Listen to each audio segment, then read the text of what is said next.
organizado sua agenda para poder estar nesta manhã conosco. Agradeço a todos os professores na sua pessoa. Agradeço também, né, meus caros amigos, queridos amigos, Zizi e Miguel, por essa parceria, e o pessoal da PGE Maranhão, essencial para que tudo funcionasse direitinho, corretamente aqui, as gravações, organizações, links, inscrições e assim por diante. Agradeço a todos antecipadamente, tá? E gostaria desde logo, então, de convidá-los para essa 10ª aula com a professora Fabiana, da PGE da Bahia, sobre as infrações e sanções na nova lei de licitações. Eu passo de imediato a palavra, então, ao doutor Bruno Maciel, para um pronunciamento em nome do FONASSE. Doutor Bruno, muito obrigada mais uma vez por sua presença.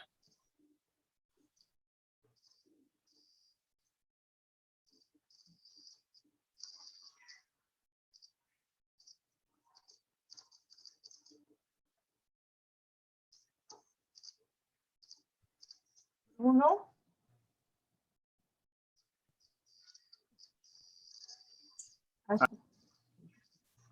Cortou o som de novo, Bruno. Cortou de novo. Eu não consigo sozinho habilitar o meu som. Estava esperando aqui. Mas um bom dia a todos. Esses são os nossos novos contratempos, né? Modernos, e já estamos habituados a eles. Eu brinco que às vezes eu estou aqui em sessão espírita, que você fica, você nos ouve, você está aí, estamos com você, não estamos, parece uma grande mesa daquelas, para quem é espírita, aquelas sessões espíritas. Mas, enfim, chegamos aqui ao nosso 10º encontro nesse modelo virtual, nova lei de licitações e contratos. Eu estou muito feliz de poder participar aqui. Quem está aqui presente hoje, né, vai parecer espiritismo mesmo, não é o Bruno, mas é o FONASSE, essa é a ideia, né? A ideia é que quem esteja aqui presente é apenas alguém que represente essa reunião de estados e Distrito Federal, que a gente faz muito bem. Conseguimos, no último dia 22 de novembro, fazer uma reunião presencial e a gente só percebe que os laços ainda continuam fortes, talvez até mais fortes depois dessa pandemia. Conseguimos ali trocar muitas experiências, manter vivo esse espírito de união, de trabalho coletivo, de troca interinstitucional, e esse curso muito bem representa isso. Eu aqui na função atual de presidente do FONASSE fico muito feliz de ver um curso sediado no Maranhão, com a participação ativa da Procuradoria do Paraná, com a apresentação aqui dos procuradores da Bahia, Zizi, professora Fabiana.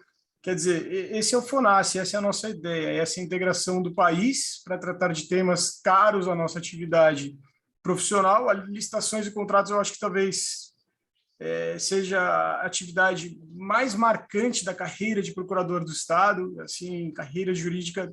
Isso, com certeza, essa atividade, lidar com licitações e contratos, seja talvez uma atividade bem típica nossa, bem marcante da nossa atividade de procurador. Então, assim, as carreiras jurídicas muitas vezes passam por questões parecidas, o processo, o contencioso. Agora, licitações e contratos, essas, sim, carregam uma marca muito forte de procuradores do Estado.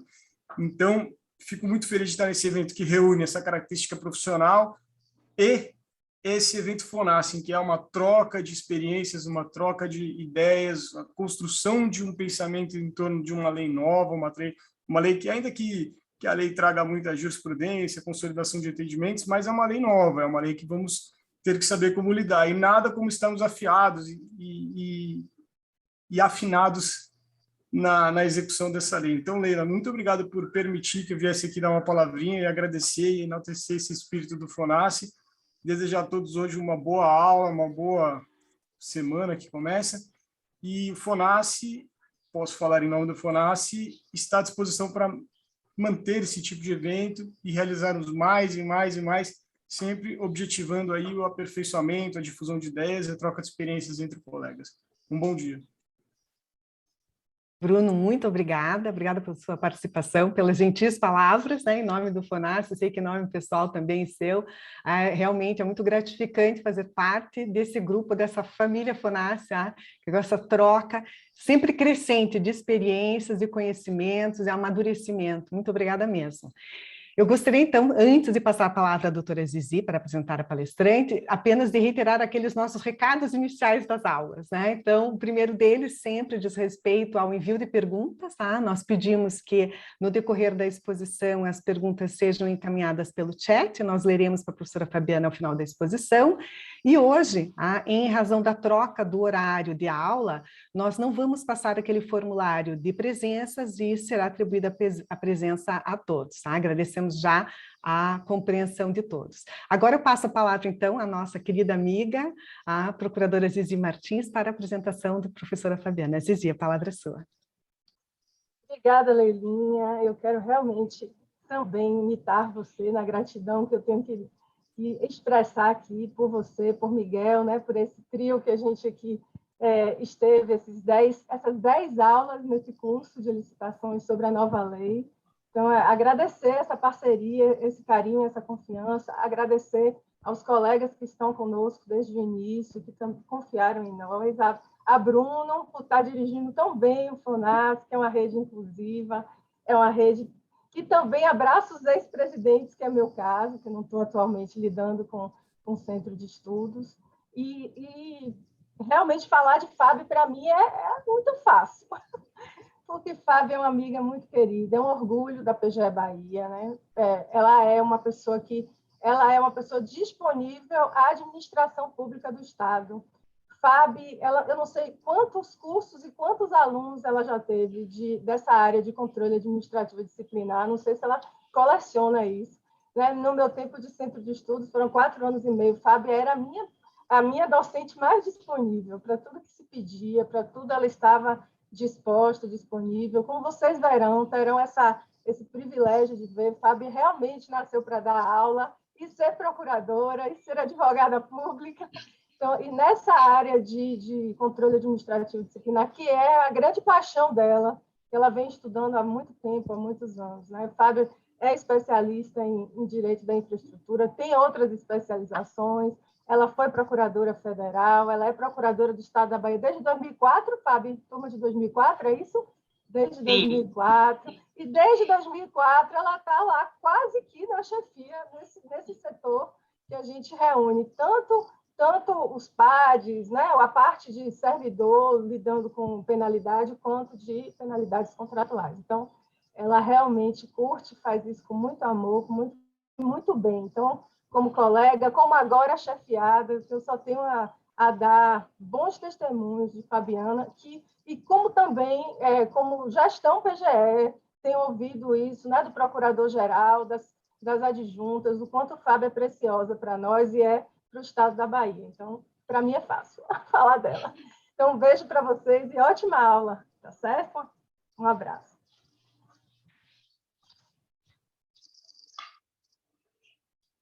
Professora Fabiana, a palavra é sua.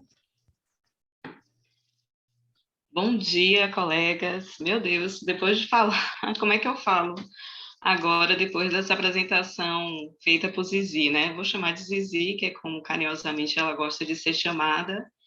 Então, assim, vocês podem dar um desconto, porque Zizi é minha amiga pessoal, então ela carregou bastante nos elogios, né? Mas, para quem não me conhece, meu nome é Fabiana Maria Faria Santos Barreto, eu sou procuradora do Estado, né? Já tive uma passagem pela Advocacia Geral da União, eu fui advogada da União, depois fui procuradora federal e depois entrei na Procuradoria Geral do Estado da Bahia em 2004. Sempre trabalhei nesse mesmo setor, né, que faz controle administrativo e disciplinar, e desde 2009 eu coordeno esse setor, que, como eu falei, uma que Zizi também pôde apresentar, uma das áreas de atuação é fazer o controle de legalidade das denúncias, qualquer tipo de denúncia de irregularidade no âmbito da administração pública, e principalmente dos processos sancionadores, a gente chama lá na Bahia de sancionatório, né, que está na nossa lei assim, sancionadores contra licitantes e contratados, ou seja, em relação a qualquer ilícito que ocorre, que pode ocorrer durante uma contratação ou previamente uma contratação. É um desafio para mim dar essa aula, né? E por isso eu gostaria de agradecer o FONAS, na pessoa do nosso presidente, doutor Bruno Maciel, a doutora Leila, que fez o convite, doutor Miguel Pereira, que já tive a honra de conhecer pessoalmente, né? E sei que fui indicada pela minha querida colega, a doutora Zizi Martins. Então, gente, a proposta que eu tenho hoje para apresentar a vocês eu vou ser sincera, né, do desafio de estar falando sobre esse tema. Por quê?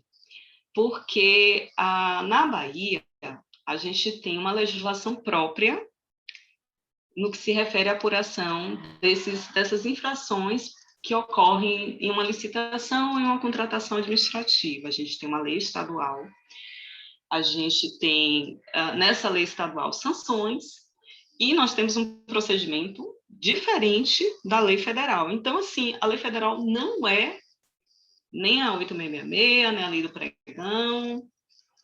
Eu não pego processos de RDC, né? E nem de parceria público-privada, mas que é outra coisa. Então, assim, não é a minha rotina trabalhar com a legislação federal, salvo quando o recurso é federal, vem do BID. Mas aí, o que eu já venho estudando um pouco essa nova lei de licitações e contratos, essa nova lei geral, a lei 14.133 de 2021, e vou tentar hoje passar a minha visão, aqui é a visão de Fabiana Barreto, tá? Não estou falando aqui pela Procuradoria-Geral do Estado da Bahia, até porque nós mesmos lá, procuradores, não tivemos ainda condições de debruçar muito para estudar, debater entre nós essa lei, mas, assim, fiz a minha análise, né, dos dispositivos que tratam desse assunto, que hoje é o tema da aula, com base na minha experiência, e pude fazer essas análises, dizendo, isso aqui é um avanço, isso aqui eu acho que houve uma lacuna, faltou, né? Já li algumas coisas, alguns artigos, nem sempre eu estou concordando com tudo que está sendo colocado, e aí até confessei antes de abrir a tela para vocês, que a gente estava fazendo um bate-bola entre Zizi e doutora Leila, eu falei assim, gente, eu não concordo com tudo que está escrito, não, mas talvez seja a minha visão já um pouco viciada, né, de advogada pública, que já analisa os processos sancionadores, né? Só para vocês entenderem, lá na Procuradoria, qualquer processo sancionador tem que passar pela Procuradoria-Geral do Estado, e a gente faz o controle de legalidade do processo, que é feito por uma comissão processante, para depois, para a autoridade competente, publicar a sanção. E lá a gente também criou no âmbito do Estado da Bahia, se vocês quiserem depois. Eu acho interessante ler, eu tenho orgulho de falar desse decreto, porque não foi só eu, mas outros colegas, como André Magalhães, Alessandra Bacelar, trabalharam num decreto de dosimetria, o decreto estadual 13.967 de 2012, vem dado muito certo. Então, assim, eu vou tentar trazer minha visão prática, porque devo confessar a vocês que ainda não tive condições de fazer uma pesquisa mais acadêmica, mergulhar muito nesse assunto. E eu acho que todos nós, advogados públicos, estamos ainda tateando o que vai acontecer com essa lei. Que, embora, como o doutor Bruno falou, muita coisa que foi incorporada na lei já é fruto da jurisprudência do Tribunal de Contas, né? E até dos tribunais superiores, a gente ainda não sabe como determinados assuntos vão ser tratados, né? E, então, sem mais delongas, né, eu vou compartilhar uns slides, né, com os senhores, porque eu falo muito e às vezes preciso organizar um pouco minhas ideias. Vocês vão ver muito texto da lei escrito, só para poupar ficar lendo, porque acho chato ficar lendo o texto de lei, mas vocês poderão visualizar e eu vou grifar, né, vocês vão ver que vai estar negritado, grifado, o que eu considero relevante. Tá? Então, eu espero que eu consiga transmitir um pouco da minha experiência e um pouco da minha visão que eu tive ao receber essa lei, né? E que foi uma recepção positiva. Eu estou compartilhando esse slide aqui, eu gostaria que só que alguém abrisse o microfone para ver se estão conseguindo visualizar. Ainda não, ainda está começando o compartilhamento. Não confirmou ainda. Agora sim, agora sim. Joia. Então, gente, como eu expliquei mais cedo, né, vou tentar trazer a visão prática que eu tenho, já que eu coordeno esse setor, que orienta capacitei várias comissões no âmbito do Estado da Bahia, né, que orienta desde como apurar, como processar, mas eu tenho que trazer o que está previsto na norma geral, até porque, em alguma medida, nós vamos, como Estados-membros, precisar regulamentar, né, essa lei. E ela traz, sim, algumas lacunas, ela traz aspectos positivos, avanços, ela traz algumas dúvidas, me trouxe algumas dúvidas, gostaria até de debater com os senhores, né, a opinião de vocês a respeito de alguns pontos que eu tenho dúvida, e vou trazer aqui a minha percepção, tá bom? Então, vamos lá. Tá passando o slide. Primeiro, gente, eu preciso fazer para a gente perceber que essa lei, ela é boa, eu achei muito positiva nessa parte de apuração de infrações e responsabilização, porque a gente veio de uma norma geral totalmente precária, eu considero nessa área, né? Até porque é de 93, então a gente tem que dar esse desconto, porque fruto do amadurecimento do legislador, mas eu preciso traçar toda a evolução, o que existe hoje, né? Porque ainda está valendo, né? Até chegar no que vai estar vigente daqui a pouco, quando essa norma terá realmente a aplicabilidade, né? Então, se a gente pensar sobre a lei geral atual, 8666 de 93, né? Ela prevê 4 sanções, né? Ela dá muito mais ênfase aos ilícitos que ocorrem durante a execução do contrato, embora exista um dispositivo que fala, né, sobre a recusa da adjudicatária, a gente vai ver. Ela prevê tipos muito abertos, genéricos, isso é muito questionado na doutrina, que traz muita insegurança jurídica, e sobre o processo administrativo sancionador, ela não traz quase regra nenhuma. Ela simplesmente traz 2 dispositivos que falam sobre prazo de defesa, e ponto, e um que fala sobre competência para aplicar penalidade. Então, assim, a União teve que fazer um manual e fica se socorrendo a lei 9784 de 99, a lei de processo administrativo, mas eu, até por estar habituada com a lei estadual da Bahia, né, a lei 9433, eu preferiria muito que a lei trouxesse mais regras. E foi o que aconteceu com essa nova lei geral de licitação, tá? A lei 14.133. Aí vimos depois da Lei 8.666, tivemos o pregão, a Lei do Pregão, que trouxe essa nova modalidade, ela trouxe uma nova sanção, que é a sanção de impedimento. Então, ela ampliou o prazo, né, que ocorreria a restrição ao direito de licitar e contratar, porque na 8.666 esse prazo máximo é de 2 anos de suspensão temporária e impedimento. E a Lei do Pregão já trouxe um prazo bem elástico, só que a Lei do Pregão e também trouxe uma descrição de ilícitos mais detalhado. Só que o problema do pregão, da lei do pregão, que também trouxe a pena de impedimento, a do descredenciamento do SICAF, foi que ela não trouxe regra do processo sancionador, ou seja, continua tendo que se socorrer à lei 9784. Também não trouxe regra de dosimetria, então você chega a uma pena que cabe até 5 anos, isso dá uma margem muito ampla de discricionariedade para a autoridade julgadora, né? E sequer essa lei trouxe recursos, porque na lei 8.666 já está previsto os recursos contra sanções, tá? Aí vimos, em 2002, que veio a lei do RDC. A lei do RDC meio que copiou aquele dispositivo da lei do pregão e aprimorou um pouco, tá? Ela também sinalizou o seguinte, que olha, que era uma discussão que tem muito na doutrina. Vem cá, o que acontece? Existe uma coexistência entre a suspensão temporária e a pena de impedimento? Eu entendo que sim, porque a lei do RDC, ao prever recursos contra sanções, previu recursos contra sanções que estão na 8.666, tá? Então, a gente está vendo que o legislador ele vai amadurecendo, ele vai aprimorando essa parte de apuração, tanto de tipificação das infrações, mas ele não avançava muito na parte do rito do processo sancionador, tá? E aí veio, finalmente, né, a Lei 14.133. E aí eu trago alguns pontos de destaque que eu vou abordar aqui com mais calma mais adiante. Primeiro, como eu já falei, essa lei trouxe uma descrição mais detalhada das infrações administrativas e ela fez uma dosimetria prévia. Então, ela disse, tal ilícito gera tal sanção. E ela pecou, a gente vai ver mais lá na frente, né, que isso já é uma crítica que a doutrina faz, que ela coloca assim a expressão, se não comportar fração mais grave, sanção mais grave, né? Então, sempre dá aquela margem de você fugir um pouco daquela dosimetria previamente estabelecida pelo legislador. Mas, enfim, o que veio essa lei?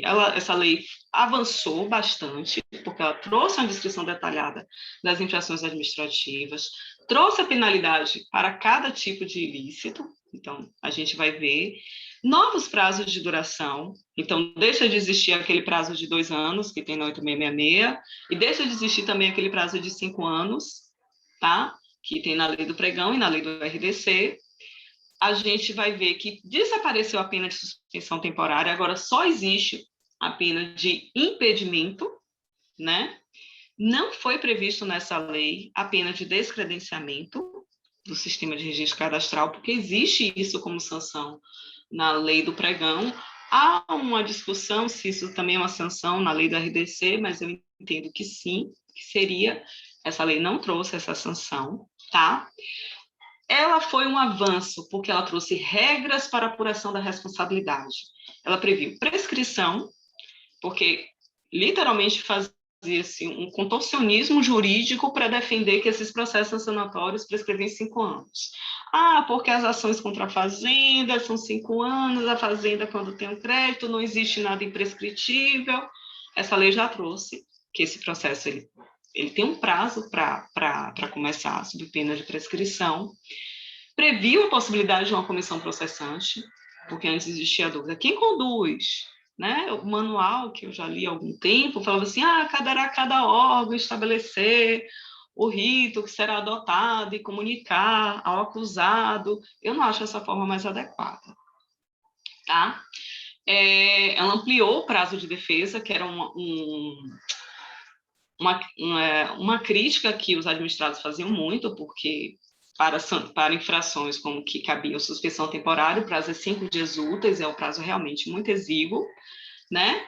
E ela prestigiou um pouco mais os órgãos de assessoramento jurídico, porque ela prevê algumas hipóteses em que necessariamente tem que ter uma análise do órgão jurídico. O que eu gostei dessa lei? Ela previu o programa de integridade implantado ou aperfeiçoado como critério tanto de dosimetria, mas também como condição para a reabilitação de sanções. Ela trouxe novas regras de reabilitação de sanção, porque, se a gente for lembrar, a reabilitação da sanção da pena de declaração de inidoneidade tinha pouquinhas regras. A CGU estabeleceu, acho que foi uma portaria, estabelecendo, o prazo é 2 anos, tem que ressarcir o dano, não pode mais existir os motivos, mas essa lei, ela detalhou um pouco mais as condições para você ser reabilitado, e tenho dúvida se essas novas regras de reabilitação são mais favoráveis ou não para o administrado, né, para o infrator.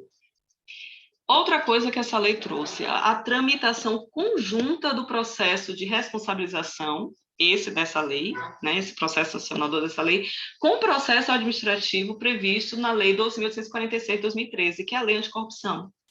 E eu trago aqui entre parênteses o acordo de leniência, eu vou falar lá na frente, tá? Que eu acho que é cabível, tá bom?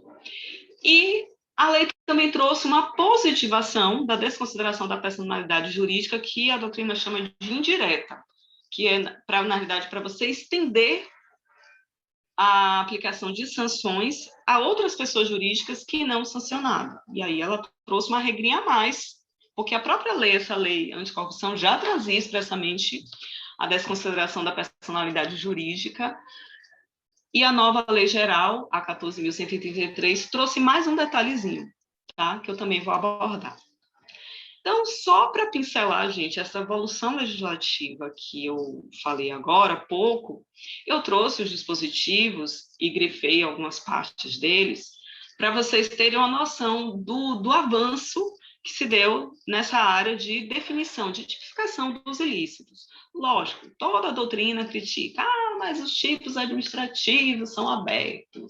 Fala em fraude, o que é fraude? Eu falei assim, olha, mas assim, a gente aprende que o direito administrativo sancionador, ele realmente tem a tipicidade aberta, e não tem aquela tipicidade fechada do direito penal. E até o direito penal tem normas penais em branco, né? E, por exemplo, uma das críticas que eu li, fraude, Olha, a definição do crime de estelionato, quando fala do crime de estelionato, ardil, artifício ou qualquer meio fraudulento. Nem por isso ninguém questiona o que é um estelionato. As pessoas conseguem identificar o que é uma fraude, né? Mas sempre existirão essas críticas, que são positivas, as críticas da doutrina, porque a gente tem que realmente aprimorar nosso sistema sancionador. A gente tem que não pode deixar um pouquinho de lado aquela visão da administração imperialista, que podia impor tudo. A gente está falando em responsabilização. Responsabilização, a sede está na Constituição. Tem que ter a ampla defesa e o contraditório. Tá? Então, a gente não pode, só pelo fato de estar previsto na lei, a administração criar regras ou adotar critérios de julgamento, né, que não sejam adequados, até porque a gente tem a LINDB na gente para orientar como é que a gente deve interpretar a lei, tá bom? Então, assim, tá vendo que eu divago um pouco? Vamos falar da Lei 8.666. A Lei 8.666 traz muito pouca descrição de ilícitos, de infrações administrativas. Eu gosto muito de falar de ilícitos administrativos, mas a nova lei usa o termo infrações administrativas. Você vê que ela traz no artigo 81 a recusa do adjudicatário de firmar o contrato, né, de retirar o contrato no prazo estabelecido pela administração. Ele diz que isso caracteriza o descumprimento total de obrigação assumida pela administração. Lógico, a pessoa se comprometeu, né, ela participou de um certame, ela participou de um certame, foi considerada vencedora adjudicatária, a administração chama ela para assinar o contrato, ela não assina. Lógico que isso tem que ser considerado ilícito, isso tem que ser passível de punição. Aí vem o artigo 86, fala da mora contratual, ou seja, de você, aquele contratado que retarda o cumprimento de suas obrigações. Ele está sujeito ao quê? Uma multa de mora. Esse dispositivo 86 só fala que a multa será aplicada após processo administrativo, né? E será descontada da garantia do contratado. Eu destaco isso, descontada da garantia do contratado, porque me pareceu, a gente vai ver isso lá na frente, que a multa e até a reparação do dano, existiria uma preferência, eu acho, me causou essa impressão, de que isso será descontado dos pagamentos devidos. Depois é que a gente passaria para a garantia contratual. Embora temos que elogiar, não é objeto dessa aula, a parte de previsão de garantia contratual foi muito aperfeiçoada nessa nova lei, né? Mas ainda assim, quem lida com contratações administrativas, a gente sabe que nem sempre a garantia contratual ela é capaz de estar suprindo com todos os prejuízos, né? Principalmente essas verbas de sucumbências trabalhistas que o Estado acaba tendo condenado na Justiça do Trabalho. Mas fica aqui esse registro desse dispositivo, porque quando a gente visualizar o que existe hoje, a gente vai conseguir, creio eu, enxergar algum avanço. Olha o artigo 87. Eu não gosto desse artigo 87. Eu acho essa redação péssima, principalmente do caput. Veja que o artigo 87 fala: pela inexecução total ou parcial do contrato, garantida a prévia defesa ao contratado, as seguintes sanções: advertência, multa, suspensão temporária e declaração de inidoneidade. Veja que, quando a 8.666 se dedicou a falar de sanções, ela parece que esqueceu que existem ilícitos praticados por licitantes, né? Porque ela só falou da inexecução total, parcial, e pior, ela permitiu a ampla discricionariedade, porque para mim o julgador, lógico que a gente vai dizer, não, o julgador não pode fazer isso, porque estaria violando o princípio da proporcionalidade, é um princípio com sede constitucional, decorre do devido processo legal. Tudo bem, a gente pode argumentar tudo isso, mas percebam que a redação é ruim, é a minha visão. Ela é ruim porque ela dá margem para aplicar qualquer sanção sem qualquer critério. Ou seja, até para uma execução parcial, em tese, caberia a declaração de inidoneidade. Então, foi uma péssima forma de dispor sobre as sanções, não só porque no caput só fala de ilícito de contratado, como também você não estabeleceu nenhum critério do que vai caber o quê. Poderia, já o legislador, dizer o seguinte: na execução parcial pode ser a advertência, a multa de suspensão, e a total pode ser a declaração de inidoneidade. Aí tudo isso fica aqui para a norma infralegal, né?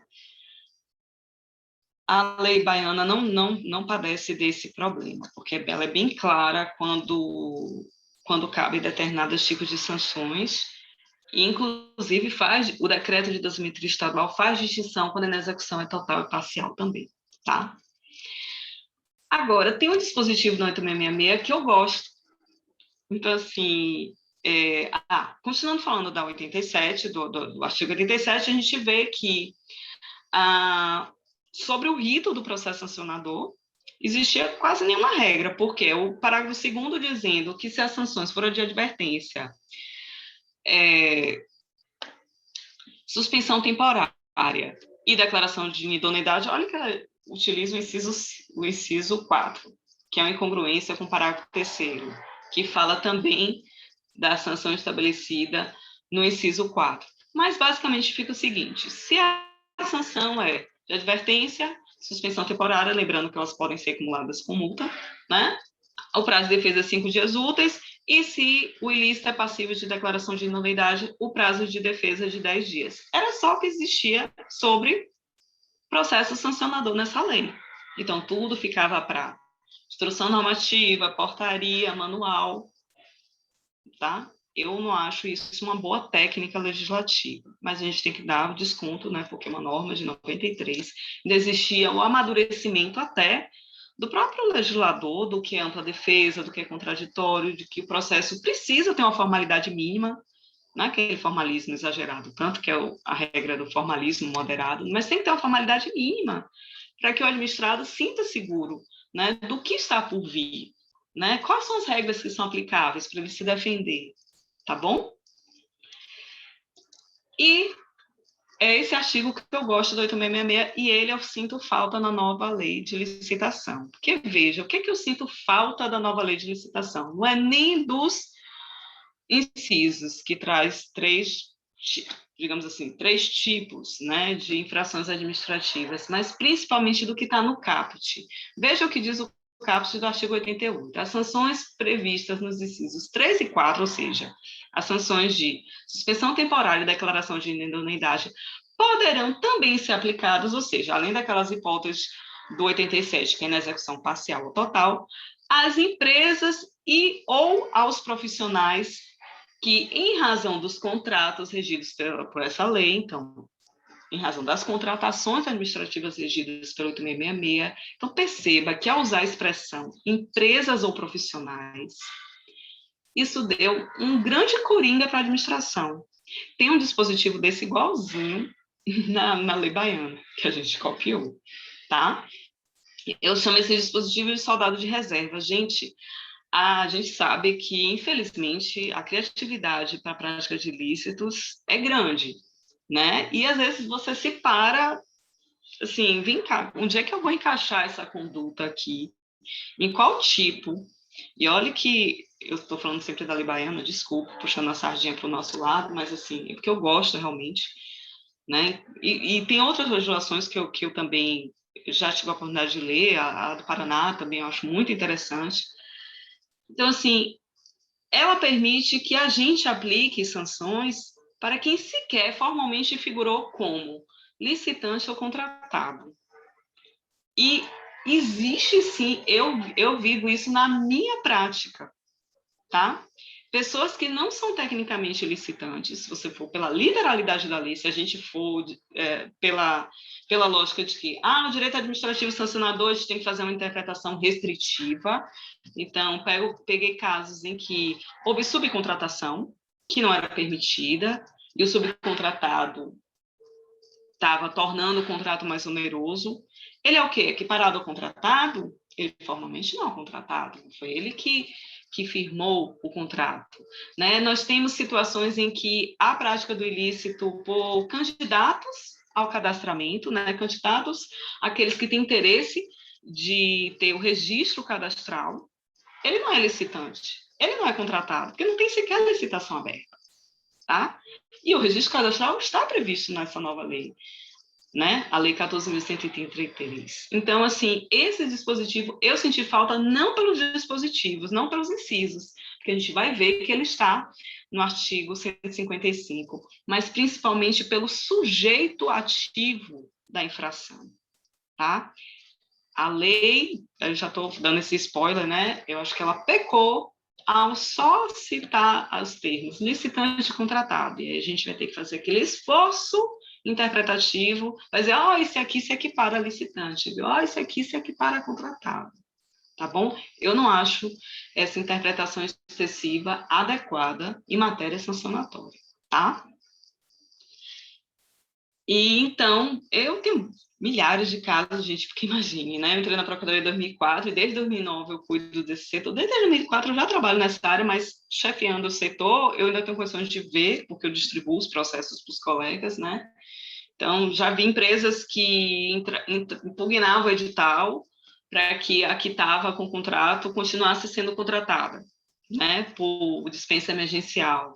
Então, os artifícios que são usados pelas pessoas jurídicas, principalmente quando elas atuam em cartelização, são bem criativos e a gente precisaria ter, e temos esse dispositivo para alcançar determinadas condutas que o legislador, lógico, ele não tem condição de antever tudo de errado que pode ocorrer, né? Tá bom? Então, vamos lá. O pregão, eu já falei, mais atrás, né, quando a gente tratou da evolução, mas veja que o pregão, ele foi um avanço em relação ao 866, porque ele trouxe vários tipos, várias infrações, como aquele que convocado dentro da prazo da validade da proposta não celebrar o contrato, deixar de entregar a documentação ou apresentar a documentação falsa, ensejar o retratamento que amora, não mantiver a proposta, falhar ou fraudar na execução do contrato, comportar-se de modo inidôneo ou cometer fraude fiscal.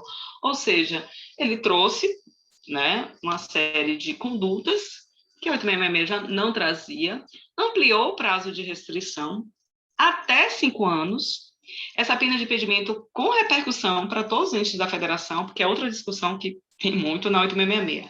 A pena de suspensão repercute aonde? É dentro do próprio órgão, dentro do próprio ente federativo e a idoneidade. Repercute para quem? É para todo mundo, todos os entes federativos.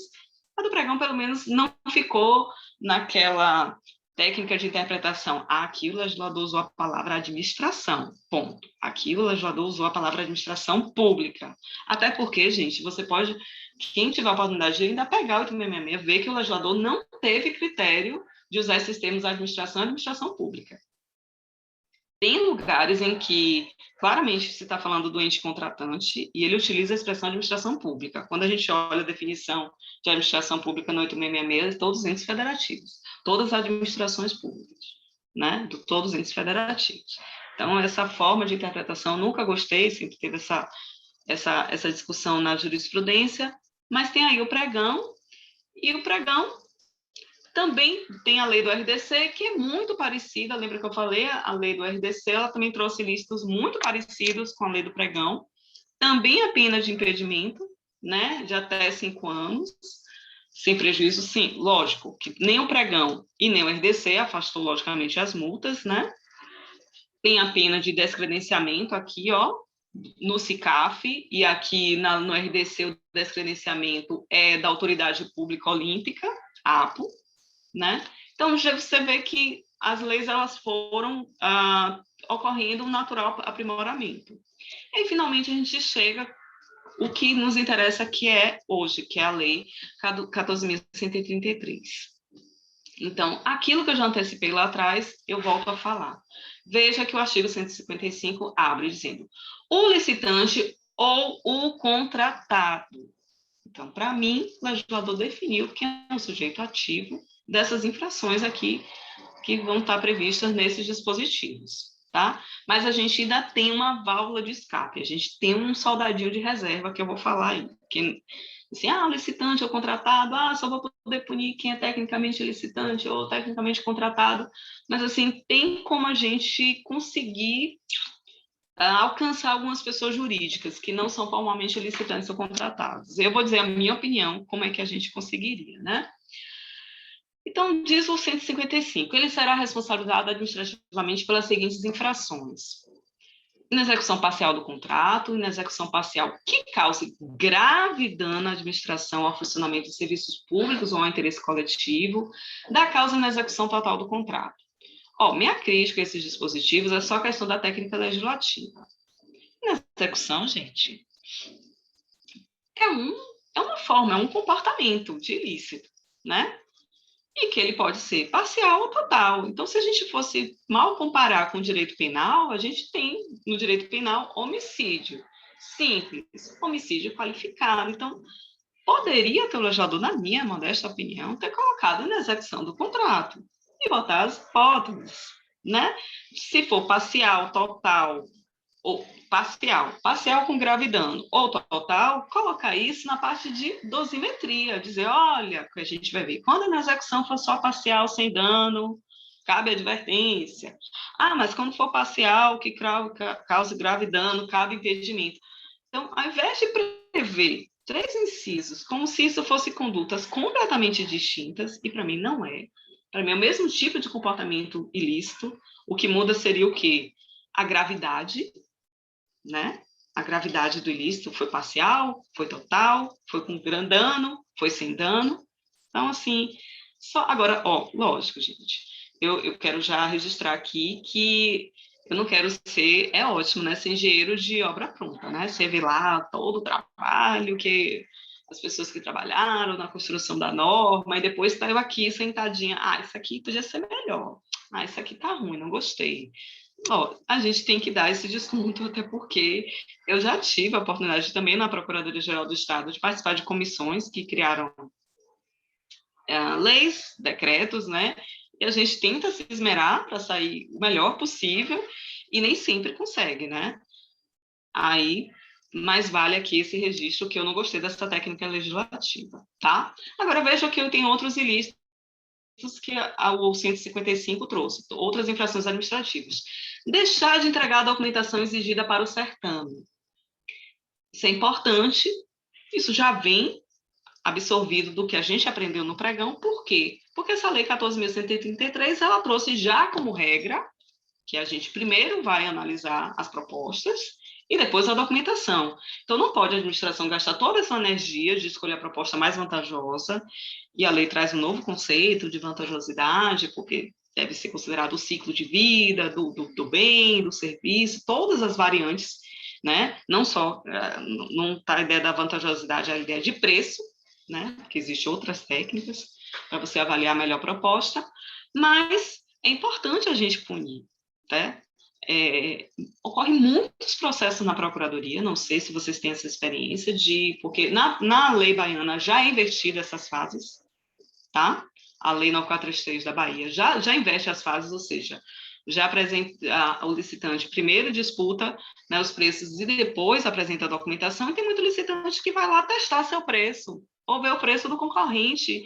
Quando a administração chama para assinar o contrato, eu quero desistir da proposta. Não cabe mais desistência da proposta. Você foi para a fase de lance e você está lá, você tem que honrar a proposta que você apresentou durante aquela disputa. E a gente sabe que a lei 14.133, ela trouxe 2 modalidades, basicamente, fora leilão, né, o concurso, que são para tipos específicos, diálogo competitivo, mas, assim, para a administração pública rodar mesmo, funcionar, a gente tem 2 modalidades principais, que é a pregão e concorrência, que o rito procedimental é praticamente idêntico.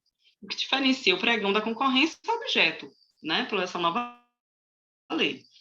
Enquanto o pregão a gente vai destinar para serviços comuns, né, a concorrência vai ficar para serviços de engenharia, serviços natureza especial, mas temos que punir essa conduta. E, assim, o ideal, eu já tive muito uma visão punitivista, e nem sempre é a melhor solução. A melhor solução realmente é você prevenir essas situações, tá certo? E tivemos uma mudança na Bahia, num decreto que trata sobre pregão e registro de preço, que foi muito interessante. O interessado, né, ele já apresenta, antes de começar a fase de lance, ele já deposita, como se fosse, que não existe mais envelope, né, a documentação. Então, a gente não fica refém de, acabou o certame, chama fulaninho, apresente os seus documentos, tá? E essa própria lei, a 14.183, ela trouxe já algumas formas, alguns procedimentos auxiliares que a administração também pode se valer, até para evitar esse desgaste de você estar fazendo o certame, achando que está selecionando um candidato apto mesmo para executar melhor aquele serviço ou fornecer aquele bem, e ele não está apto. Porque a gente tem nessa nova lei, né, procedimentos auxiliares como a pré-qualificação, né, e o candidato também está participar do sistema de registro cadastral, tá certo?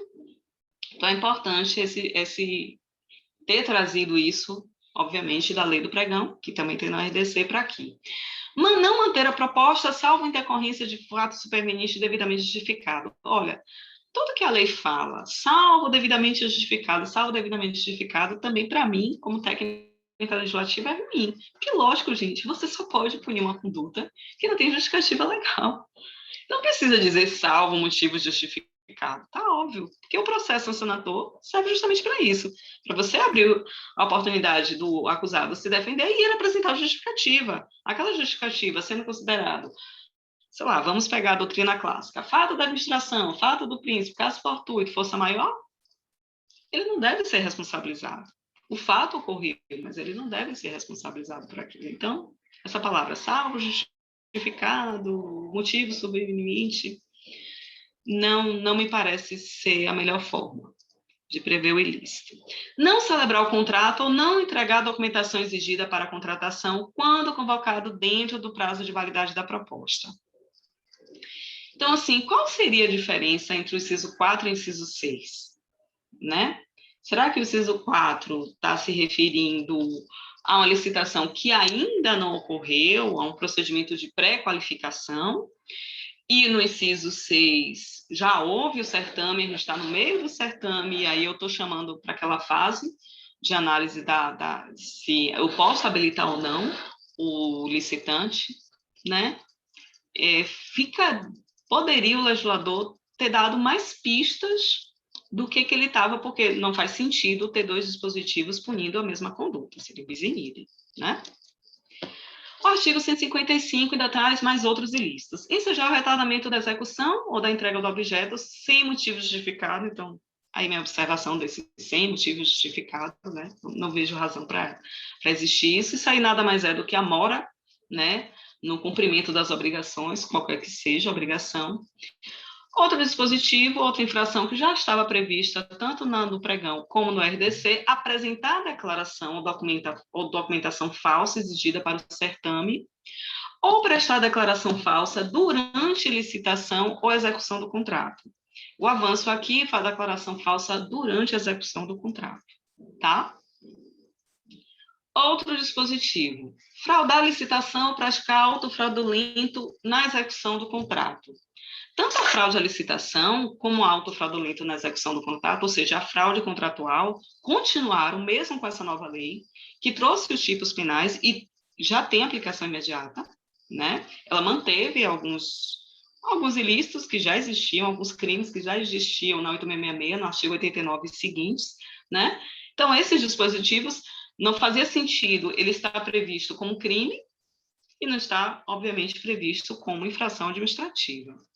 Agora, veja, comportar-se de modo inidôneo ou cometer fraude de qualquer natureza. Tem gente que critica isso, fraude de qualquer natureza.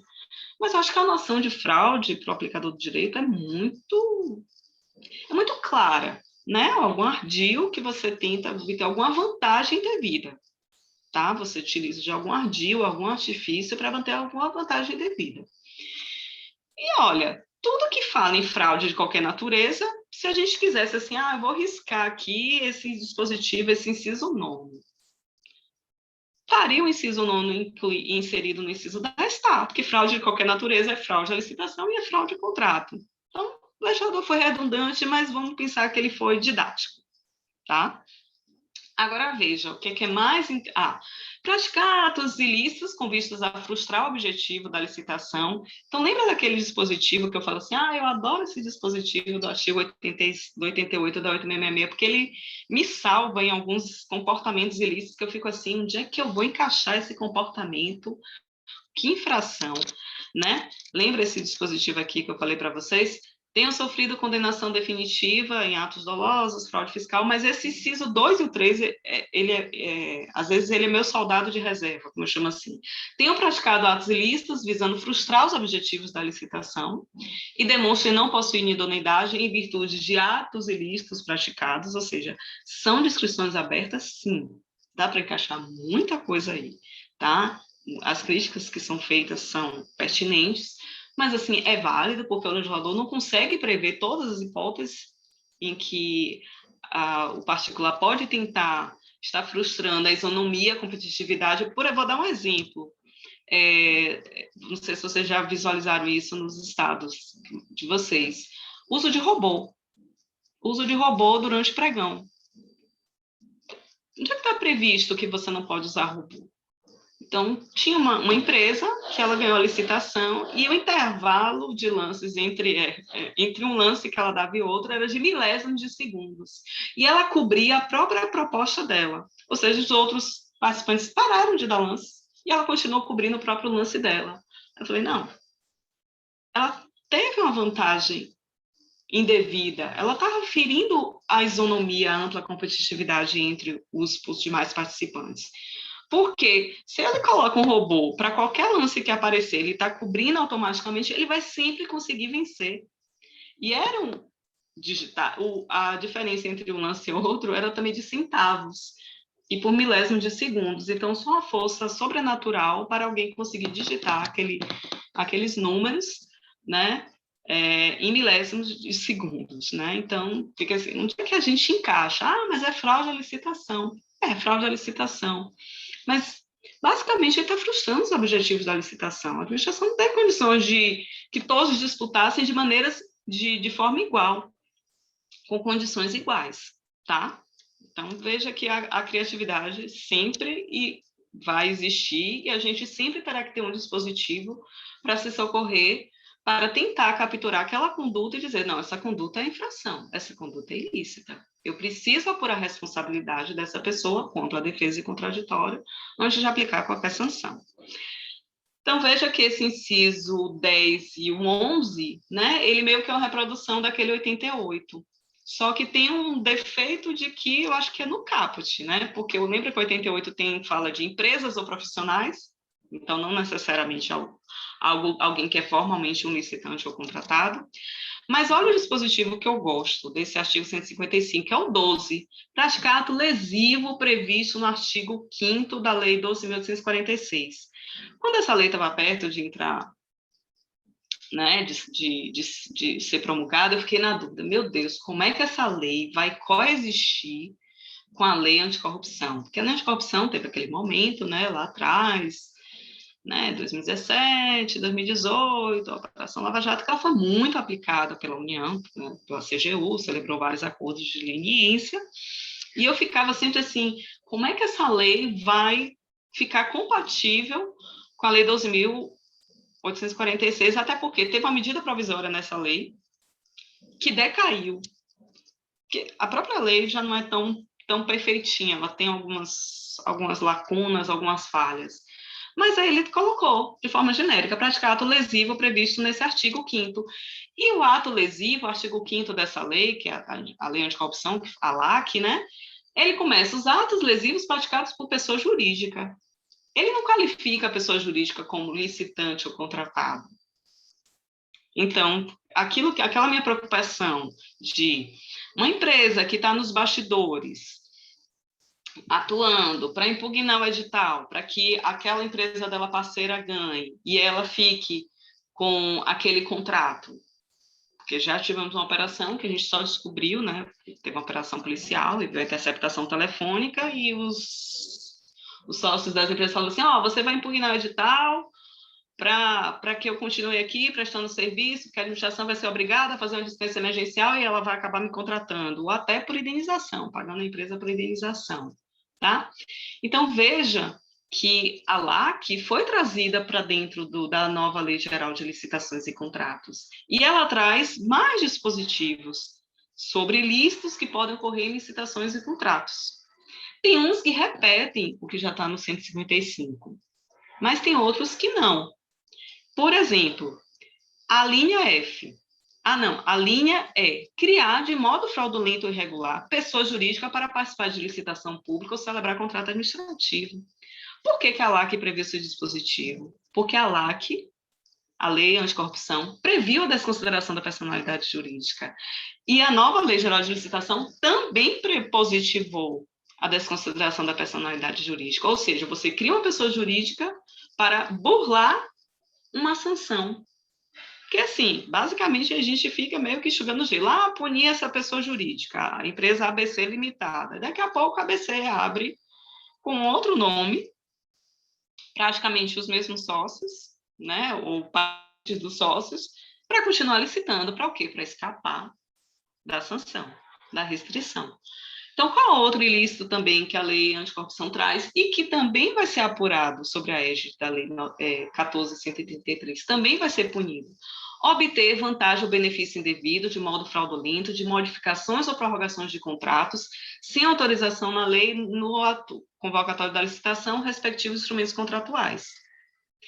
É o famoso agente aditivo contratual, que todo mundo que trabalha na área de licitação sabe. A empresa ganha, na expectativa que ela vai conseguir aditar o contrato, né, para aumentar a sua contraprestação, aumentar a sua remuneração.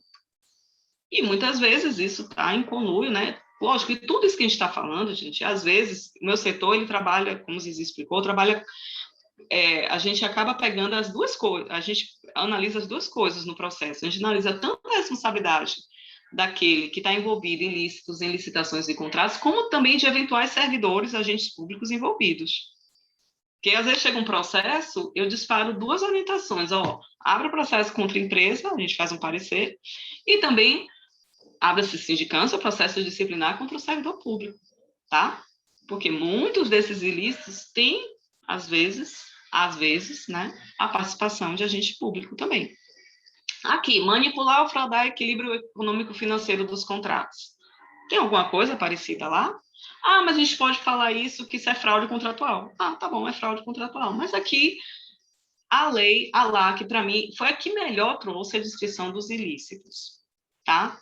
Qual é o porém dessa lei aqui? Não é o porém dessa lei. Daquela questão que eu disse aqui mais atrás sobre o legislador federal ter limitado o sujeito ativo a licitante ou contratado, tá? Porque a gente tem que seguir a definição que está na própria lei geral. E a lei geral fala contratado é quem assinou o contrato. Pode ser pessoa física, jurídica, consórcio, assinou o contrato. Licitante é quem participa ou manifesta intenção de participar. Gostei dessa expressão. Né? E também equiparado àquele fornecedor que, atendendo a solicitação da administração, ou seja, quando é aquela dispensa emergencial, que ele vai ter que fazer, a administração vai ter que fazer a cotação de preço, oferece proposta. Até porque a própria lei aqui, ela define o que é sobrepreço, que pode ocorrer durante a apresentação da proposta. Eu tenho uma visão particular, meus colegas não concordam comigo. Eu acho que o sobrepreço na proposta pode ser passível de punição, tá? Porque ele está tentando obter uma vantagem devida da administração, mas é uma posição pessoal minha, tá? Mas veja que tem situações em que, tecnicamente, se a gente for na literalidade da definição de contratado e da definição de licitante, a gente pode não alcançar todos os ilícitos, pelo menos assim, eu tentei ficar lembrando assim, mas isso já ocorreu, uma empresa já fez isso, outra empresa já fez aquilo. Veja, o diálogo competitivo, ele tem duas fases, né? E ele tem uma fase de uma pré-seleção. Nessa fase de pré-seleção, essa pessoa jurídica é considerada tecnicamente licitante? Tenho dúvidas. Porque na fase competitiva, aí eu tenho certeza que ele é licitante, no diálogo competitivo. Até porque nessa fase é que a administração vai realmente pegar a proposta que vai atender melhor a necessidade dela. Que a gente sabe que o diálogo competitivo foi a grande novidade dessa lei. Porque a administração, existe uma simetria de informação, ela precisa de alguma inovação tecnológica ou ela precisa de um serviço customizado e ela vai ter que dialogar com o mercado, né? Mas existe uma fase prévia, E essa fase prévia, essas pessoas são consideradas tecnicamente licitantes? Fabiana, poderia, porque ela manifesta a intenção de participar do processo cancelatório. E aquela pessoa que só está vendendo a vaga dela no diálogo competitivo? Que pode acontecer, né? Eu fico sempre tentando imaginar o que é que eles vão inventar de fazer algo errado, tá? Embora eu estou com a visão muito menos punitivista e muito mais voltada para o lado da consensualidade, até porque a LINDB exige isso da gente, né? Do aplicador da lei. Vamos lá, credenciamento. Credenciamento não usa a palavra licitante. Veja que a definição de credenciamento, a administração faz um chamamento público e convoca interessados, que vão ser futuramente contratados. Credenciamento é definido na lei, tem as hipóteses, mercado fluidos, quando não tem competição, você pode fazer isso para passagem aérea. A gente faz muito credenciamento aqui na Bahia, porque a gente tem um plano de saúde, vamos dizer, entre aspas, para o servidor público. A gente faz credenciamento de clínicas, que são habilitadas, né, para atender nossos servidores públicos, ou oficinas, né, quando a gente trata de manutenção de veículo oficial. Então, assim, credenciamento. Esses interessados, eles são tecnicamente licitantes? Perceba que, ao definir licitante, a intenção de participar de um processo licitatório, mas no credenciamento não tem processo licitatório. Há hipóteses até de inexigibilidade de licitação. Tá? Ele tem interesse em ser contratado. Outra situação, pré-qualificação. A pré-qualificação, a gente pode até fazer esse esforço e dizer, não, quem participa desse procedimento seletivo prévio à licitação ficaria aqui, mesmo que o legislador chamou ele de interessado, mas ficaria aqui nessa hipótese, manifesta a intenção de participar de um processo licitatório, porque só quem participa da pré-qualificação é quem tem realmente intenção de participar daquela licitação que será aberta depois, tá? Mas tá, e quem tem interesse de aderir, né, de participar, de ser registrado no sistema de registro de preço, ou do sistema de registro cadastral? Tá? Porque a gente também tem o sistema de registro de preço, que primeiro as pessoas elas participam, ou por uma concorrência, por um pregão, registra lá seu preço, mas tecnicamente não tem contrato. Né? Ele subscreve a ata, que ele se compromete a fornecer aquele bem ou serviço por aquele preço, mas tecnicamente não existe o contrato, é um contrato futuro. E lembra, o legislador falou, contratado é quem assina o contrato. Licitante é quem participa da licitação. E sabe o que acontece às vezes, que a gente pega aqui na Bahia? O participante subscreveu a ata de registro de preço e, durante a vigência da ata, tem aquela obrigação de manter as condições de habilitação. Então, tem que manter todas aquelas certidões negativas da fazenda, certidões do FGTS, todos aqueles documentos. E durante a vigência da ata, essas certidões perdem a validade. A gente convoca aquela pessoa que subscreveu a ata, olha, regularize suas certidões. Ele não regulariza, e aí? Ele não é nem licitante, porque ele já foi selecionado para firmar aquela ata, e ele tecnicamente não é contratado, porque ele não tem nenhum contrato ali. Existe uma expectativa, uma estimativa de contratação daquelas quantidades que vão estar lá descritas na ata.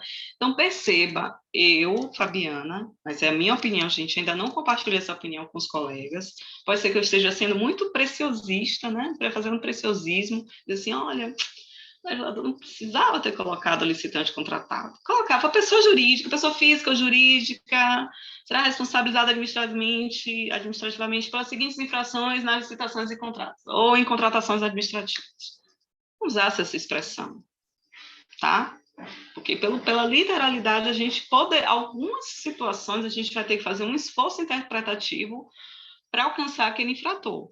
Porque quem firmou uma ata de registro de preço e deixa injustificadamente de apresentar a documentação necessária para firmar o contrato, olha aqui, não celebrar contrato ou não entregar a documentação exigida para a contratação. Ou seja, eu estou com a ata vigente, olha esse inciso sexto, estou com a ata vigente, na hora que eu vou fazer o meu pedido, né, requisição de material, normalmente é assim, vou olhar a documentação da pessoa jurídica que está lá com preço registrado, e a documentação dela não tá inválida, ela não manteve as condições. E aí eu chamo ela, regularize, e ela não entrega a documentação exigida para a contratação, tá?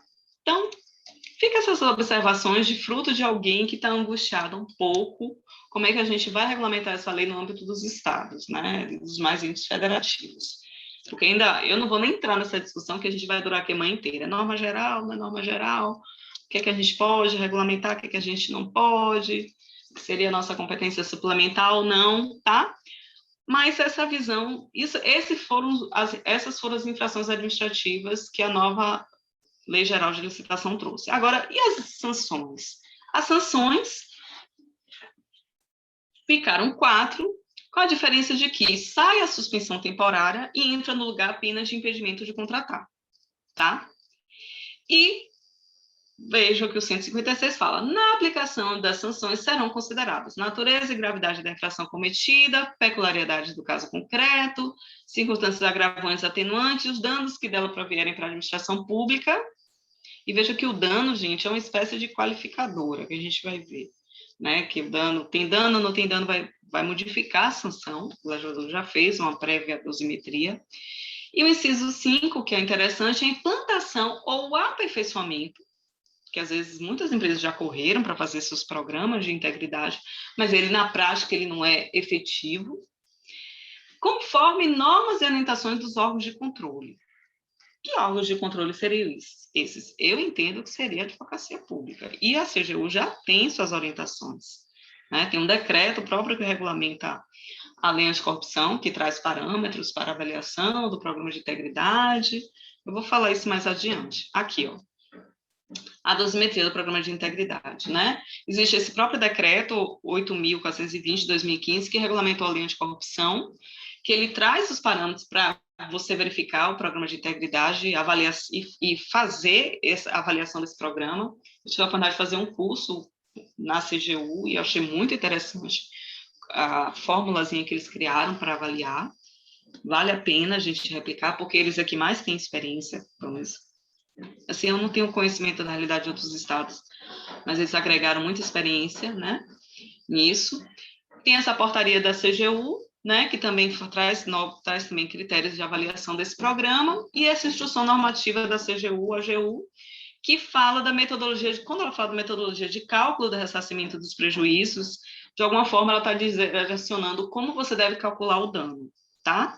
Porque essa questão da existência de dano ou não, a existência de um programa de integridade efetivo, isso deve ser só pesado na avaliação na realização da dosimetria da penalidade. Agora, o que acontece? E a residência? Quando eu bati o olho nesse dispositivo, o legislador não previu residência. Ah, Fabiana, mas a residência no Código Penal já é prevista como causa de majoração.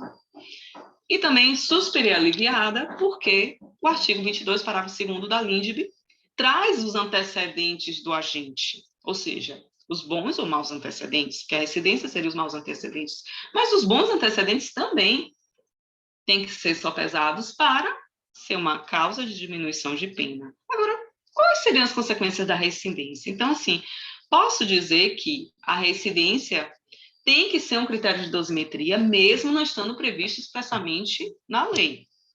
O ideal é que existisse um decreto de dosimetria, né?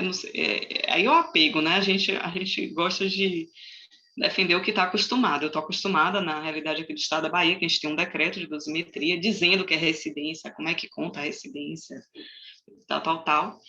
Mas, assim, existiria efeitos da residência? Eu acho que a lei deu sinal de que ela quer, sim, que exista efeito na residência. Porque, veja, o artigo 88, quando fala do interessado em se inscrever no Sistema de Registro Cadastral Unificado, que vai ficar disponível no Portal Nacional de Contratações Públicas, né?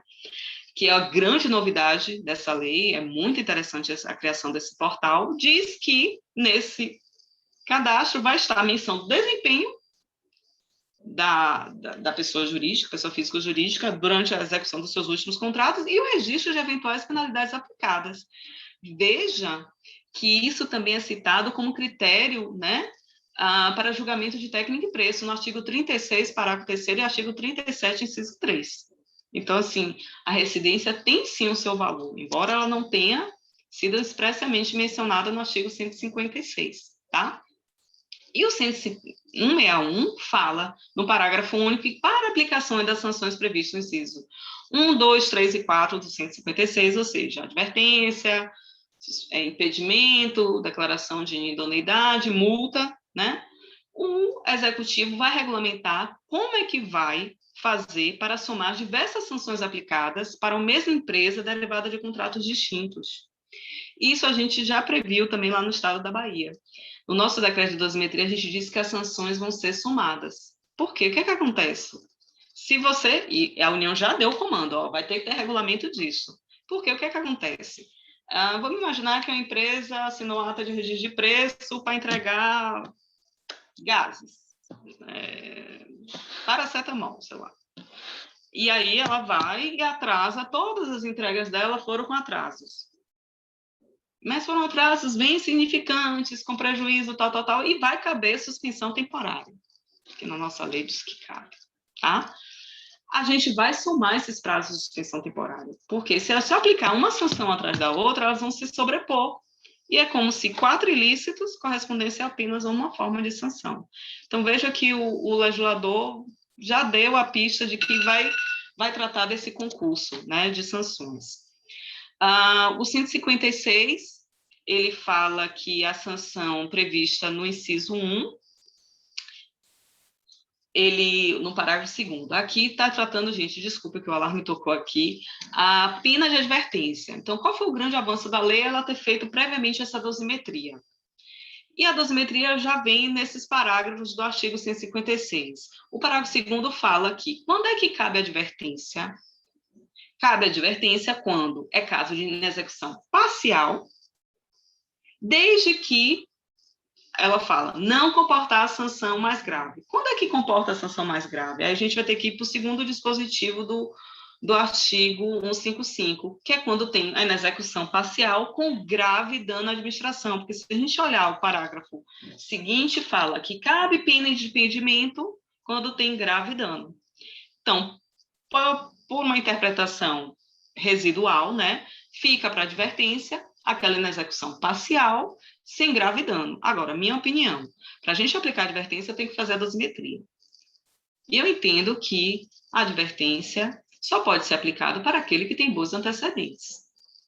Aí tem aquela discussão, a advertência só cabe durante a execução do contrato, depois da execução do contrato. Aí, assim, o legislador pecou ao não prever mais nenhuma regra sobre advertência. Mas, assim, pelo menos é alguma coisa, porque o 866 não tem nada sobre advertência. Só existe a menção da palavra advertência uma única vez no artigo 87, inciso 1. Não diz quando é que cabe, qual a hipótese, ficava ao livre-arbítrio, tá?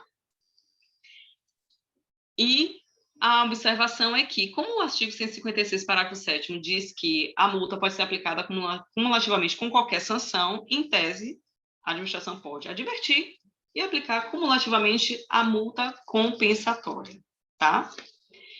O artigo 156, parágrafo 3º, fala que a sanção prevista no inciso 2 será calculada na forma prevista no edital, no contrato, não poderá ser inferior a 5%, nem superior a 30% do valor do contrato, licitado à contratação direta. Aqui o parágrafo 7º, que eu falei que ela pode ser aplicada cumulativamente. Então, assim, qual o grande avanço dessa lei? Gostei bastante dela estabelecer limite mínimo e máximo. A 866 não traz isso.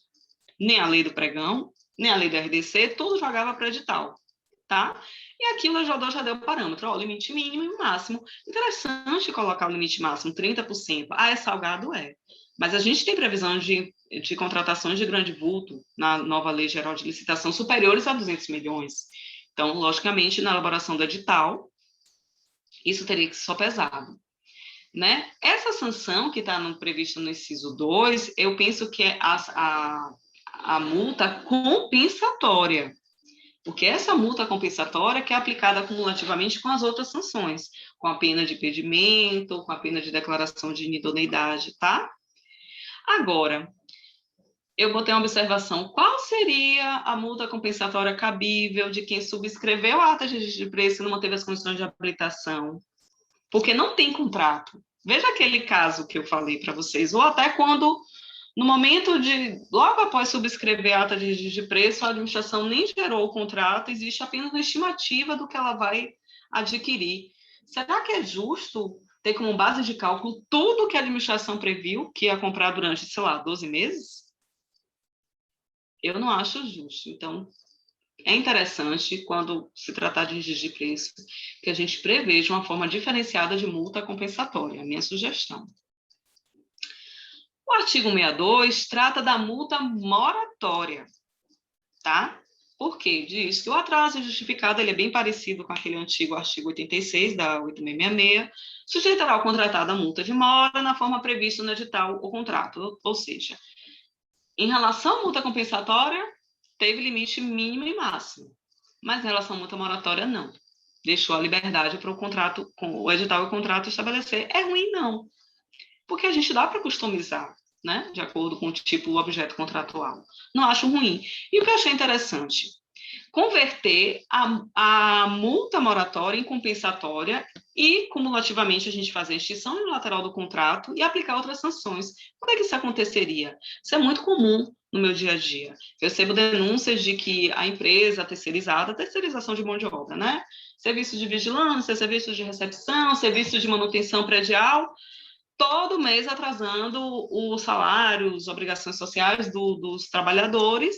Chega um ponto que o gestor de contratação não dá mais para manter essa empresa, porque está impactando no serviço. Os funcionários não estão vindo, não estão recebendo dinheiro, não estão recebendo o vale-transporte. Então, não basta só aplicar multa de mora, porque tecnicamente ela está o quê? Atrasando. Eu teria que converter poderia extinguir o contrato, converter essa multa de mora em multa compensatória, porque ocorreu, na realidade, o ilícito de menor gravidade na execução parcial acabou se tornando o ilícito mais grave, né? Que é uma na execução das obrigações em si do contrato, do objeto contratual. No momento que os funcionários já começaram a parar de comparecer, justamente porque está toda hora a empresa atrasando o pagamento de salários, tá? Então, isso é uma novidade, eu acho isso interessante. E essa conversão, né, em multa compensatória e extinção unilateral do contrato, lógico que a lei sempre ela estabelece a orientação do gestor, tentar ao máximo manter o contrato, né? Há um esforço do legislador também na convalidação, mas ainda assim tem relações que, tipo assim, acabou, sabe? Não dá mais. A gente pode aqui discutir a relação, aquela comparação que a gente faz com a relação de casal, mas assim, já deu. Não dá mais para prosseguir do jeito que está, tá bom? Tem que extinguir unilateralmente esse ajuste. Claro que essa extinção lá no lateral, eu entendo que tem que ser previamente garantido a manifestação da contratada antes dessa extinção, para ela se justificar. O artigo 156 fala, já traz a dosimetria, o parágrafo 4º da pena de impedimento. Aí ela diz justamente o inciso 2, 3, 4, 5, 7, 6, 7. Então, o problema é o seguinte, é que quando ela fala, quando não justificar a imposição de penalidade mais grave, mas dando um passo atrás, quando é que cabe a pena de suspensão temporária e na execução parcial, que não caiba advertência, né? E aí vamos imaginar a advertência para casos que não tem dano, o infrator que tem bons antecedentes, e na execução parcial com grave dano, né? E aí a lei não definiu o que é grave dano, mas o dano seria para a administração, funcionamento do órgão, interesse coletivo. Gostei dessa expressão, interesse coletivo, para a gente abandonar essa ideia de interesse público, que dava a ideia que é o interesse da administração, mas é que o interesse coletivo é o interesse da sociedade. E na execução total, deixar de entregar a documentação, não celebrar contrato dentro do prazo de validade e a mora contratual. Então, tudo isso gera impedimento de contratar. E a novidade é que a pena de impedimento, na 8666, a pena de suspensão é até 2 anos, aqui pode ir até 3, tá? Ela também pode ser acumulada com a multa compensatória, a gente viu isso quando falou aqui lá na frente. E o que é muito importante nesse dispositivo, ela acabou aquela celeuma. A pena repercute para quem? Ela diz claramente. Vai só repercutir dentro do ente federativo que aplicou a sanção. Os demais entes federativos não vão ser atingidos, né? Por essa, a empresa não vai ficar impedida de contratar e licitar com outros entes federativos, tá? Agora, a pena de declaração de inidoneidade. O artigo 156, na sua redação, deixou muito claro que é a sanção mais grave dessa nova lei. Não existe ou, como está naquele artigo 86 da 8666, que uma inexecução parcial ou total caberia uma inidoneidade. A gente teria que dizer, não caberia inidoneidade, se não tivesse um grave dano, tal. Aqui a lei já fez uma dosimetria, eu gostei dessa dosimetria, porque ela disse que ela vai ser aplicada de regra, né, para as seguintes infrações, que são as dos incisos 8º, 9º, 10º, 11º, 12º, que são apresentação de documentação falsa durante a licitação, fraude a contrato, comportamento inidôneo, frustrar os objetivos da licitação ou prática de atos lesivos, né, previstos na lei anticorrupção. Então, o que é interessante disso aí?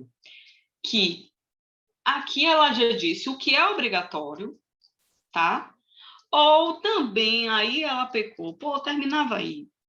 Também cabe para o inciso 2, 3, que justifique posição de sanção mais grave. Tudo que ela ganhou ao dizer que cabe obrigatoriamente, ela perdeu, porque deixa margem de liberdade de uma inexecução parcial gerar uma inidoneidade. Fabiana, mas a gente teve muitos casos que a inexecução de contrato gerou muito dano para a coletividade. Quando é que foi? Temos casos aí de insumos, né, que a gente precisou durante a pandemia, que realmente trouxe um grave dano à sociedade. Mas em relação à regra de dosimetria, gente, eu acho que a lei já trouxe ampliação do prazo. Entendeu? Eu preferiria que ficasse isso gera impedimento, isso gera inidoneidade, mas não para posição particular, porque esse parágrafo 5º e esse artigo 156, que traz a dosimetria, é um excelente avanço, tá bom? Então, qual é a novidade da pena de declaração de inidoneidade? Prazo mínimo de 3 anos. Lógico, ela não poderia ter um prazo igual da pena de impedimento, senão elas se confundiriam. Ela não seria a sanção mais grave. Então, prazo mínimo de 3 e máximo de 6 pode também ser aplicada cumulativamente, com pena de multa. E agora aqui a observação. O legislador já disse que ela repercutirá para a administração direta e indireta de todos os entes federativos. Eu, particularmente, a opinião de Fabiana, de pessoal, eu acho que isso viola a regra, o princípio da autonomia federativa. Porque é como se, vamos imaginar que um município reproduza esse dispositivo, e declare uma empresa inidônea por inexecução parcial. Ela vai estar inidônea para o país inteiro, sem processo administrativo nem nada. O que podemos fazer para deixar esse dispositivo que não viole nem a necessidade de processo administrativo, nem a necessidade de respeitar a cada regra que cada ente federativo irá dispor sobre a sua dosimetria, porque talvez seja possível, a gente dizer o seguinte, olha, essa sanção vai ter que estar registrada, já existe essa obrigação de registrar essa sanção, né, no SEIS, né, Cadastro de Empresas Suspensas e Inidôneas, e no SINEP, né.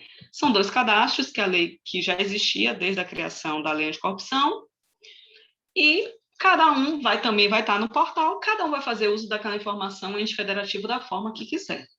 Mas necessariamente dizer, ela está inidônea aqui, estado da Bahia, estado do Maranhão, né, do nosso colega Miguel, não pode contratar essa empresa, né? Eu tenho minhas dúvidas, mas aí vamos ver como é que os tribunais vão se posicionar sobre isso, tá? O Supremo, no caso, porque trata-se de uma regra constitucional. A multa, né?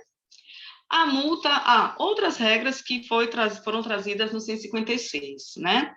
Eu achei, na leitura desse parágrafo 8º, que a administração colocou uma ordem de preferência de como será paga a multa e as indenizações cabíveis, né? No caso de danos, né?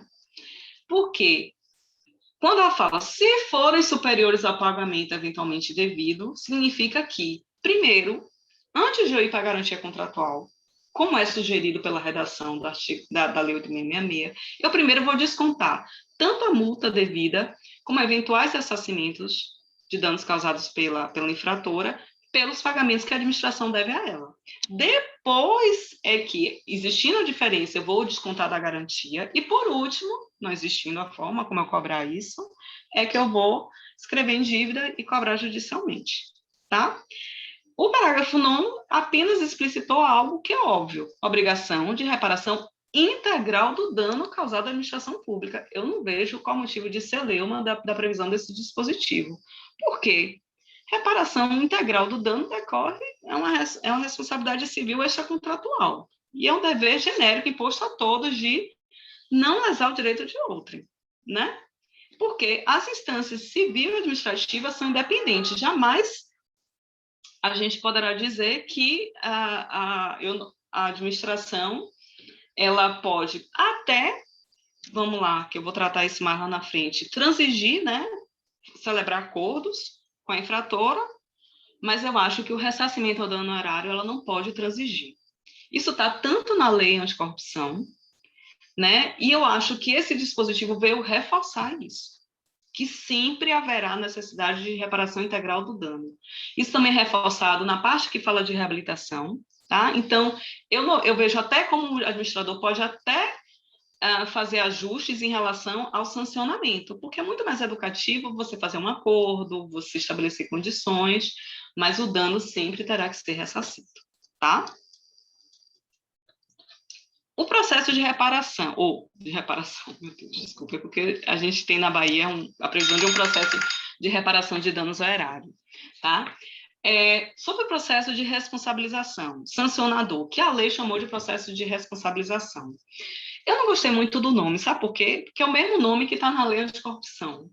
E eu gosto, às vezes, de cada processo ter um nomezinho. PAD, o da lei anticorrupção chamava de PAR, que é Processo Administrativo de Responsabilização. Eu gosto um pouco dessa sigla, mas só uma opinião particular minha, né? Mas a lei chamou de processo de responsabilização. Agora, na multa moratória, ele foi bem tímido, o legislador. Só previu que vai ser facultado, não é que a defesa, a administração pode ou não oportunizar direito de defesa, a administração é obrigada a oportunizar o infrator a se defender. Mas o infrator é que tem a faculdade de se defender ou não, tá? Em 15 dias úteis, ou seja, ampliou aquele prazo que na lei 8666 é de 5 dias úteis, tá bom? Agora, falou que ele será intimado. Não diz quais são os requisitos dessa intimação. Aí você lendo os manuais, expedidos pela União, fala, a intimação vai ter que seguir aquelas regrinhas do artigo 26 da 9784. O legislador perdeu uma boa oportunidade de dizer que essa intimação, eu até prefiro a palavra notificação ao invés de intimação, tem que ter descrição do fato ilícito, os dispositivos que ela violou, descrição suficiente, detalhada do fato ilícito que ela praticou, da infração que ela praticou, do comportamento ilícito, porque senão você está cerceando o direito de defesa. É muito comum eu pagar processo. Venha se defender dos fatos constantes no processo, aquele número do processo ser imenso. Para mim, isso é um processo nulo, tá? Então, perdeu a oportunidade do legislador de falar algo mais, poderia até estabelecer um procedimento simplificado para a multa moratória, que eu concordo. Mas poderia falar um pouquinho mais. Mas estou dizendo aqui, sou engenheiro de obra pronta, tá, gente? É a minha opinião. Artigo 158. Aí, olha o grande avanço.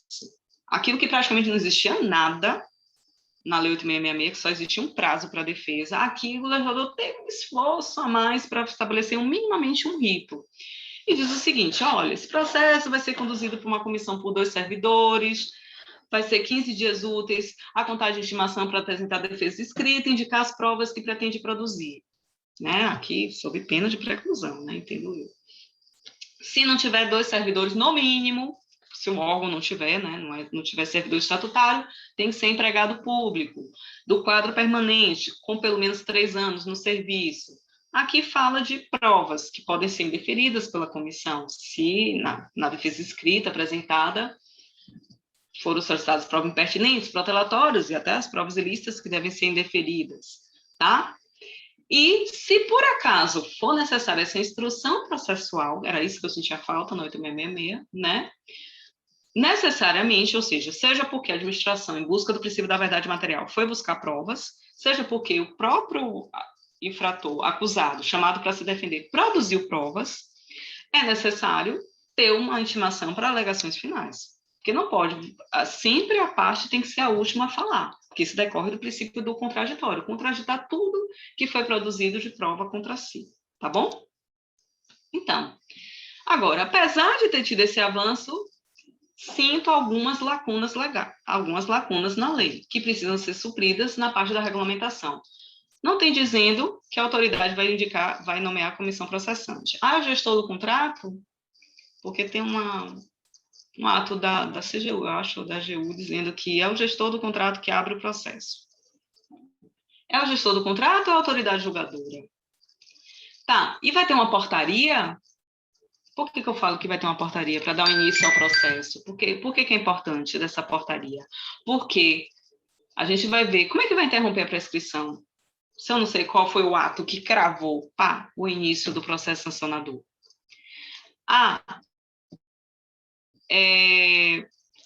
Tem a intimação para a defesa prévia que eu falei, instrução processual. Agora, não tem a previsão de elaboração de relatório conclusivo, tal como existe na lei anticorrupção, e, como eu tinha chamado a atenção lá atrás, não tem nenhum rito para aplicação de advertência, nem prazo de defesa, nem nada. O que a gente pode deduzir? Eu abro um processo achando que eu vou aplicar a pena de impedimento, mas eu vejo os bons antecedentes, vejo várias situações atenuantes e olho assim, não justifica a pena de impedimento, eu vou aplicar uma advertência. Pode ser? Pode, mas será que a administração vai gastar tanta energia para aplicar só uma advertência? Lembrando, gente, essa advertência é por escrito. Tá? Os leigos costumam olhar essa pena de advertência até na parte de servidor público achar que a advertência é verbal. Não é. Não é aquelas notificações que o fiscal do contrato vai falar, olha, corrige isso aqui. Não é isso que a gente está falando. Tá? Porque nenhuma sanção, inclusive a advertência, pode ser aplicada sem o devido processo legal, ampla defesa e contraditório. O artigo 159, ele traz uma regra bastante interessante. Diz o seguinte, olha, quando você abrir um processo sancionador, ou seja, um processo administrativo de responsabilização, que está apurando atos definidos como lesivos pela lei anticorrupção, esses dois processos vão tramitar paralelamente, conjuntamente, tá? Qual é a repercussão disso? O PAR, né, que é o processo previsto na 12846, tem um prazo maior de duração. Prazo maior de duração o quê? Ela tem um prazo maior de defesa, que é 30 dias. Né? Aqui são 15 dias úteis. Pode ser que os 15 dias úteis não dê esses 30 dias corridos, né? E ele tem um procedimento é bem parecido com o que já está na nova lei de licitação. Mas pode ser que a gente veja pelo menos essa incongruência em relação à parte da defesa prévia. Então, o que vai prevalecer? Vai prevalecer o rito da LAC, porque é o mais benéfico para o acusado, não é verdade? Então, a gente vai ter que colocar isso. Agora, será que vai ter que ter análise jurídica nesses processos? Sim, porque, olha aqui o artigo 159 fala, né? Os atos previstos como infrações nessa lei serão julgados conjuntamente com os mesmos atos e rito procedimental pela lei da lei anticorrupção. E o artigo 156, parágrafo 6, fala que ele pode... Cadê o artigo 156, parágrafo 6? Não está aqui, eu não trouxe, né? Ele pode, sim, para qualquer caso que importe a declaração de idoneidade, ter uma prévia análise jurídica. E por que eu também acho que tem que ter análise jurídica sempre nesses processos que apuram atos lesivos à administração previsto na lei de corrupção? Porque a própria lei de corrupção prevê a possibilidade da infratora apresentar proposta de celebração de proposta de acordo de leniência. Isso quer dizer que o acordo de leniência ele é todo conduzido pela advocacia pública. No caso, existe a portaria da CGU, que é conduzido, na verdade, pela Controladoria Geral da União, com participação da advocacia pública. Isso está disciplinado na portaria 4 de 2019, tá? E o acordo de leniência? Já ouvi dizer que a lei não admitiu esse acordo. Para mim, admitiu. E aí os fundamentos que eu acho que admitiu é o seguinte: o artigo 158, ao tratar da prescrição, previu que, prescrição desse processo sancionador, previu que suspende a prescrição em caso de celebração de acordo de leniência. Por que eu também acho que cabe acordo de leniência? Porque o artigo 189, que termina lá, já terminando no finalzinho da lei, fala: aplica-se essa lei às hipóteses previstas na legislação que faça referência expressa à lei 8666. Então, pela via transversa, está dizendo o seguinte: olha, qualquer lei que fizer referência à lei 8666, por via de consequência, é como se estivesse dizendo, aplica-se a lei 14.133. Então, diz o artigo 17 da lei anticorrupção, a lei 12.846, que a administração pública poderá também celebrar acordos de leniência para a prática de ilícitos previstos no 8666, tanto para isentar como para atenuar as sanções previstas no 86 e 88. Então, a minha opinião particular é que, sim, a lei 14.133 admitiu, sim, acordo de leniência, tá? Pelo menos que não haja discussão em relação aos atos lesivos para a administração.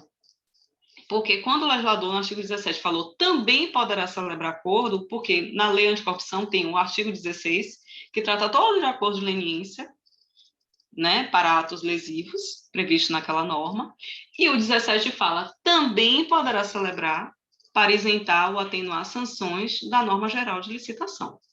Tá? Agora, a pergunta que fica: e as outras infrações do artigo 155, que não são considerados atos lesivos à administração, caberia acordo? Aí caberia a gente aqui a manhã toda discutindo, mas eu acho que sim, o fundamento legal está no artigo 26 da LINDB, tá? Finalmente, gente, acho que eu estou terminando. Faltam uns 5 slides aqui, porque eu perdi aqui no horário. Tá vendo que eu falo muito?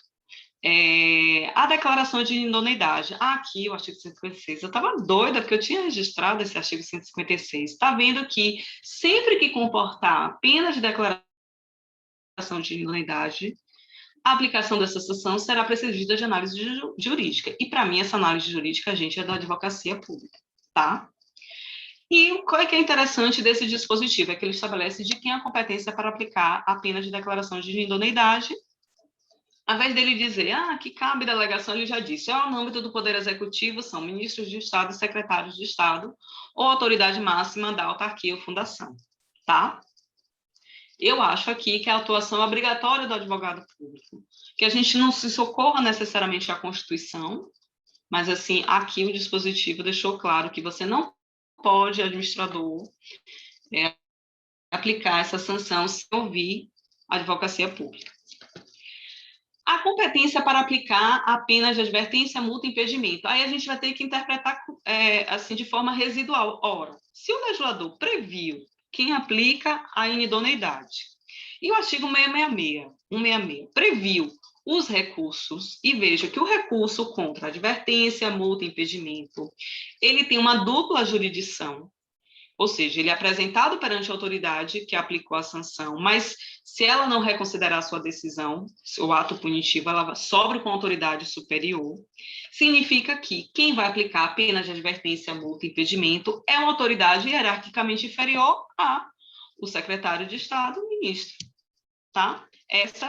A gente faz esse jogo, essa interpretação sistemática para tirar essa conclusão, tá? Esse recurso, eu vou falar aqui, né? Ele tem um prazo de 20 dias úteis a contar da intimação. A lei pecou aqui ao não falar como será essa intimação, porque a lei 866 falava como seria a intimação, que é na imprensa oficial. Recursos. Então, tem 2 tipos de recursos que tem nessa lei. Eu usei essa palavra recurso administrativo, entre aspas, porque não tem esse nome a palavra administrativo, mas só para diferenciar do pedido de reconsideração, que é outra modalidade recursal. Então, o recurso administrativo, 20 dias úteis contra advertência, multa e impedimento, tá? Será dirigido à autoridade que proferir a decisão, que pode reconsiderar ou não. Se não reconsiderar, sobe para a autoridade superior, tá? E o pedido de reconsideração com prazo, desculpe aqui, 15 dias úteis a contar da intimação e será dirigido para... Peraí, eu acho que eu tive alguma... eu registrei...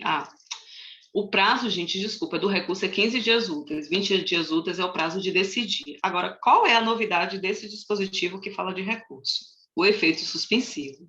Quebrou toda a lógica.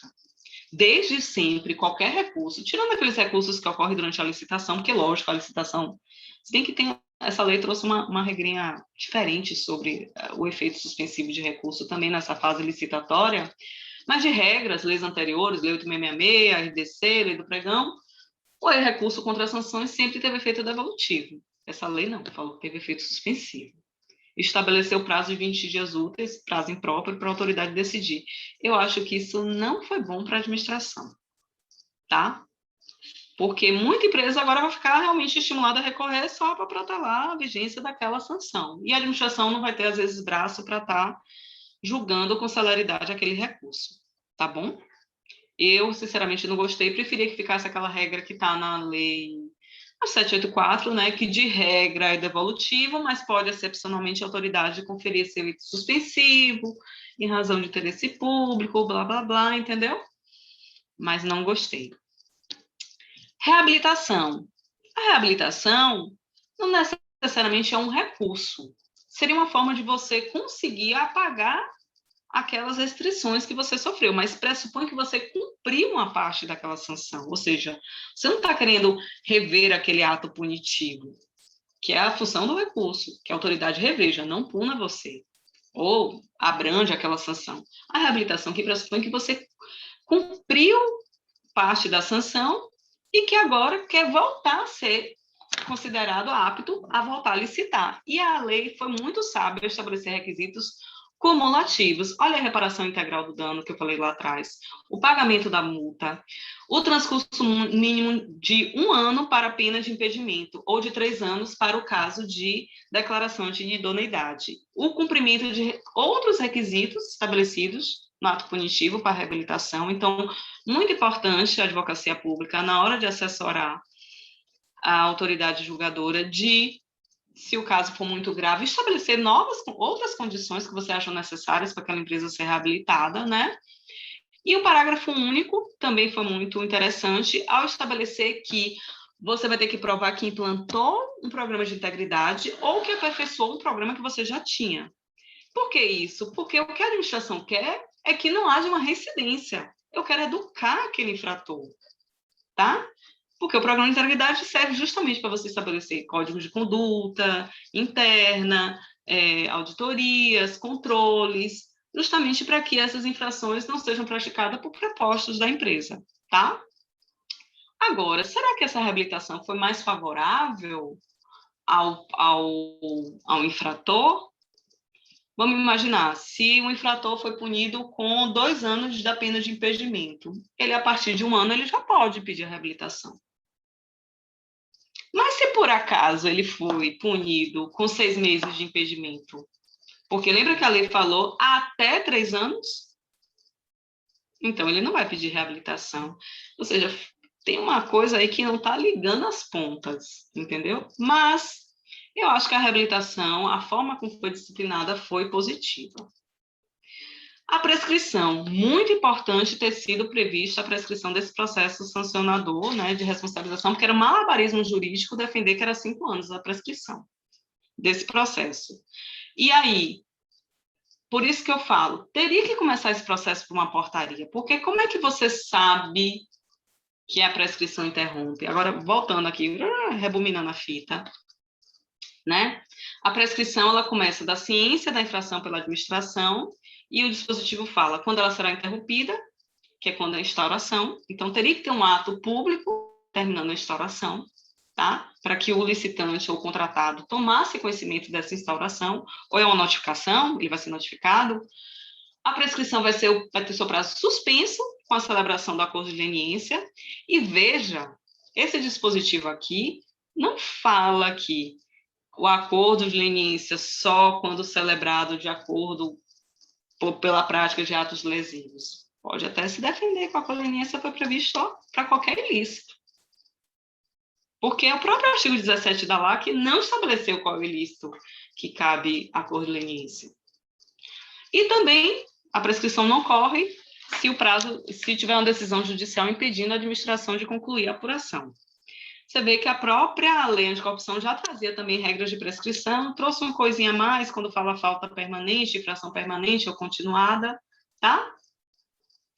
Não é uma novidade, mas o que é que faltou sobre prescrição? Termo inicial, que é a grande discussão. Quando é que a administração tomou ciência do fato? É a autoridade julgadora? É a autoridade instauradora? É o gestor do contrato? É o fiscal do contrato? Quando é que é considerada a ciência formal da administração? Ficou essa interrogação.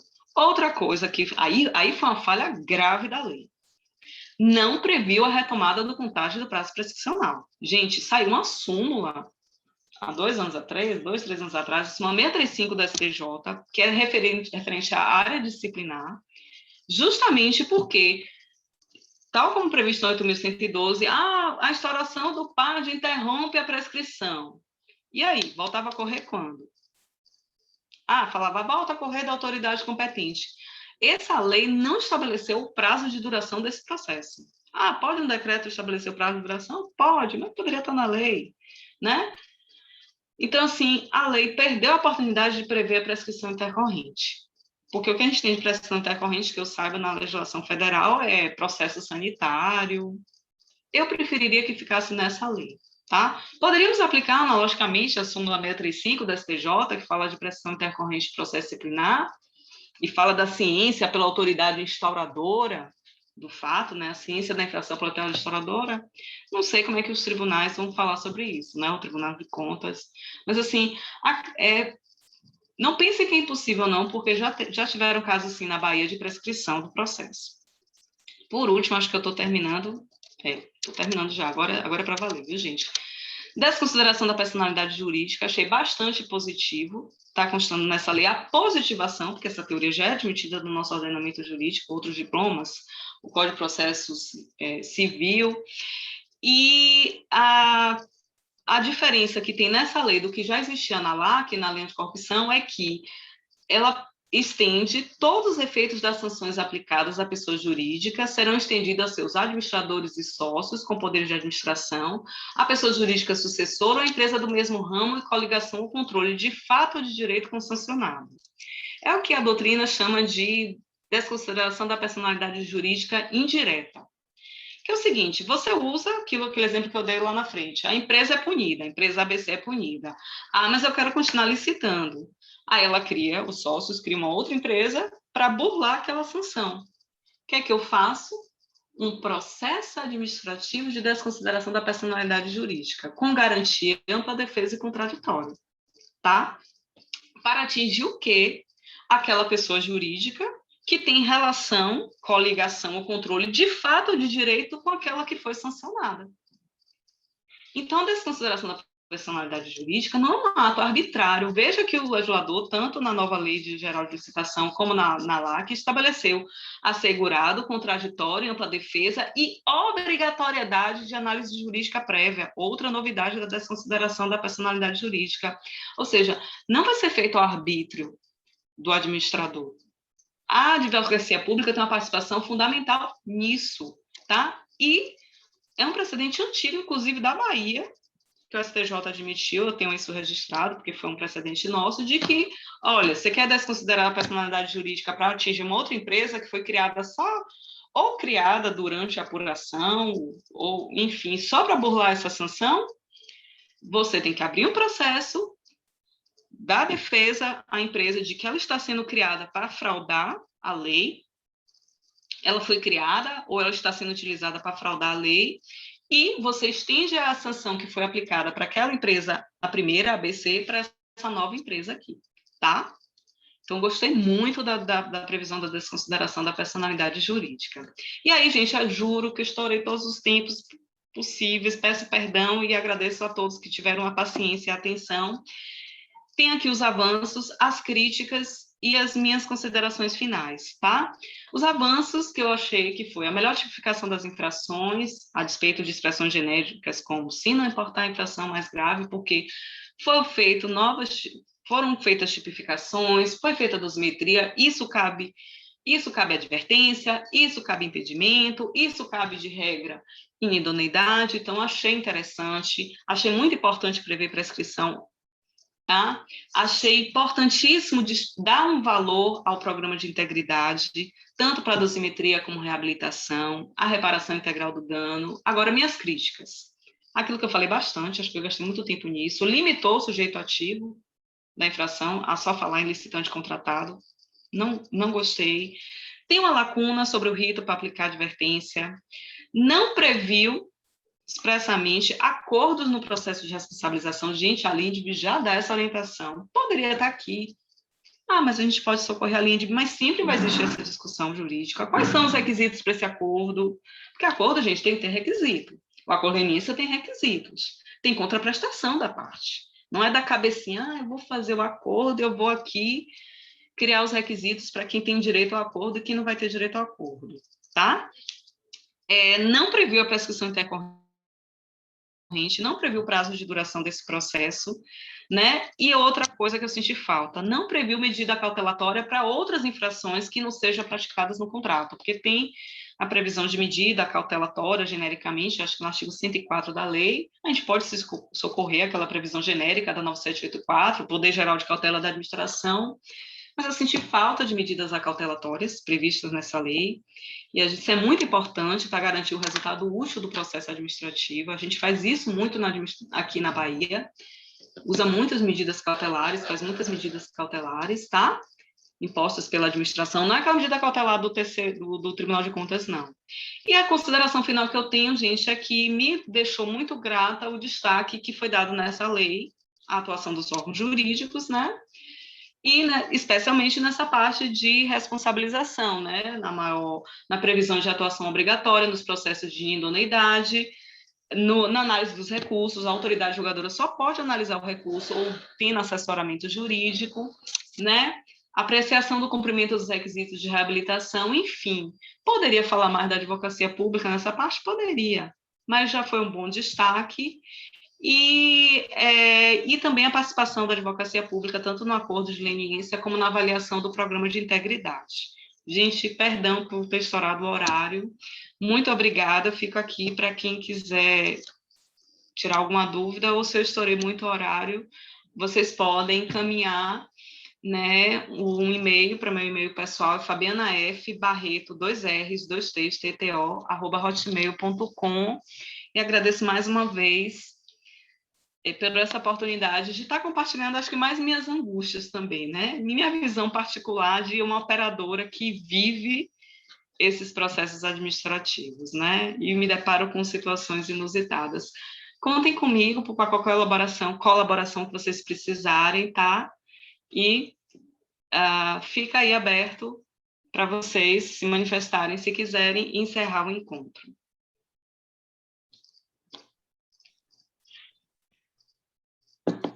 Professora Fabiana, eu acho que deixa eu só puder só descompartilhar a tela. Daí a gente já... Obrigada. Eu aproveito desde logo para agradecer por sua exposição.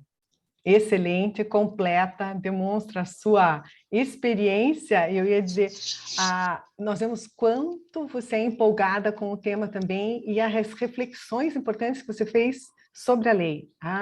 Acho que é um tema bastante abrangente, bastante importante.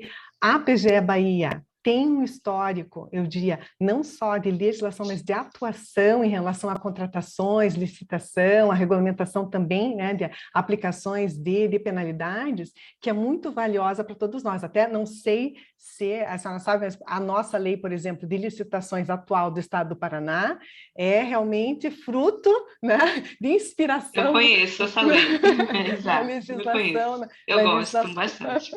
Obrigada, a legislação baiana. Então, acho assim que essa troca, né, todas essas ponderações feitas na aula para nós são de extrema valia. A aula foi excelente, então nós estamos recebendo algumas menções aqui. Eu não sei se tem alguma pergunta nesse momento, como eu comentei até antes da aula, nós estamos nessa primeiro estudo da lei de licitações, né? Então, agora que nós estamos com algumas reflexões e suas ponderações, inclusive críticas, foram excelentes para contribuir com esse nosso amadurecimento, né? Tem algumas observações justamente dessa evolução legislativa, desse aprimoramento que houve, mas, infelizmente, de algumas, né, talvez, algumas omissões, ou a necessidade, inclusive, por parte dos estados de regulamentação de alguns temas que vão ser importantes até para a aplicação da legislação no que diz respeito a esse tema específico de infrações e penalidades, do próprio procedimento, né? Ou das formas também de avaliação para aplicação das sanções. Eu, na verdade, tenho um pedido só, eu acho aqui, deixa eu só abrir o chat rapidamente, tem aqui vários agradecimentos, também recebi por WhatsApp agora há pouco de alguns colegas aqui do Paraná, agradecendo e parabenizando pela exposição, e houve um pedido aqui, né, se for possível, compartilhar oportunamente seus slides, o maior estudo e reflexão. Sim. Muito obrigada, desde já agradeço. Eu acho, então, que eu passo a palavra até para o doutor Miguel, se ele quiser fazer mais algum comentário, e depois de passar para um encerramento. Muito obrigada mais uma vez, ficamos honrados com sua participação. Miguel, por favor.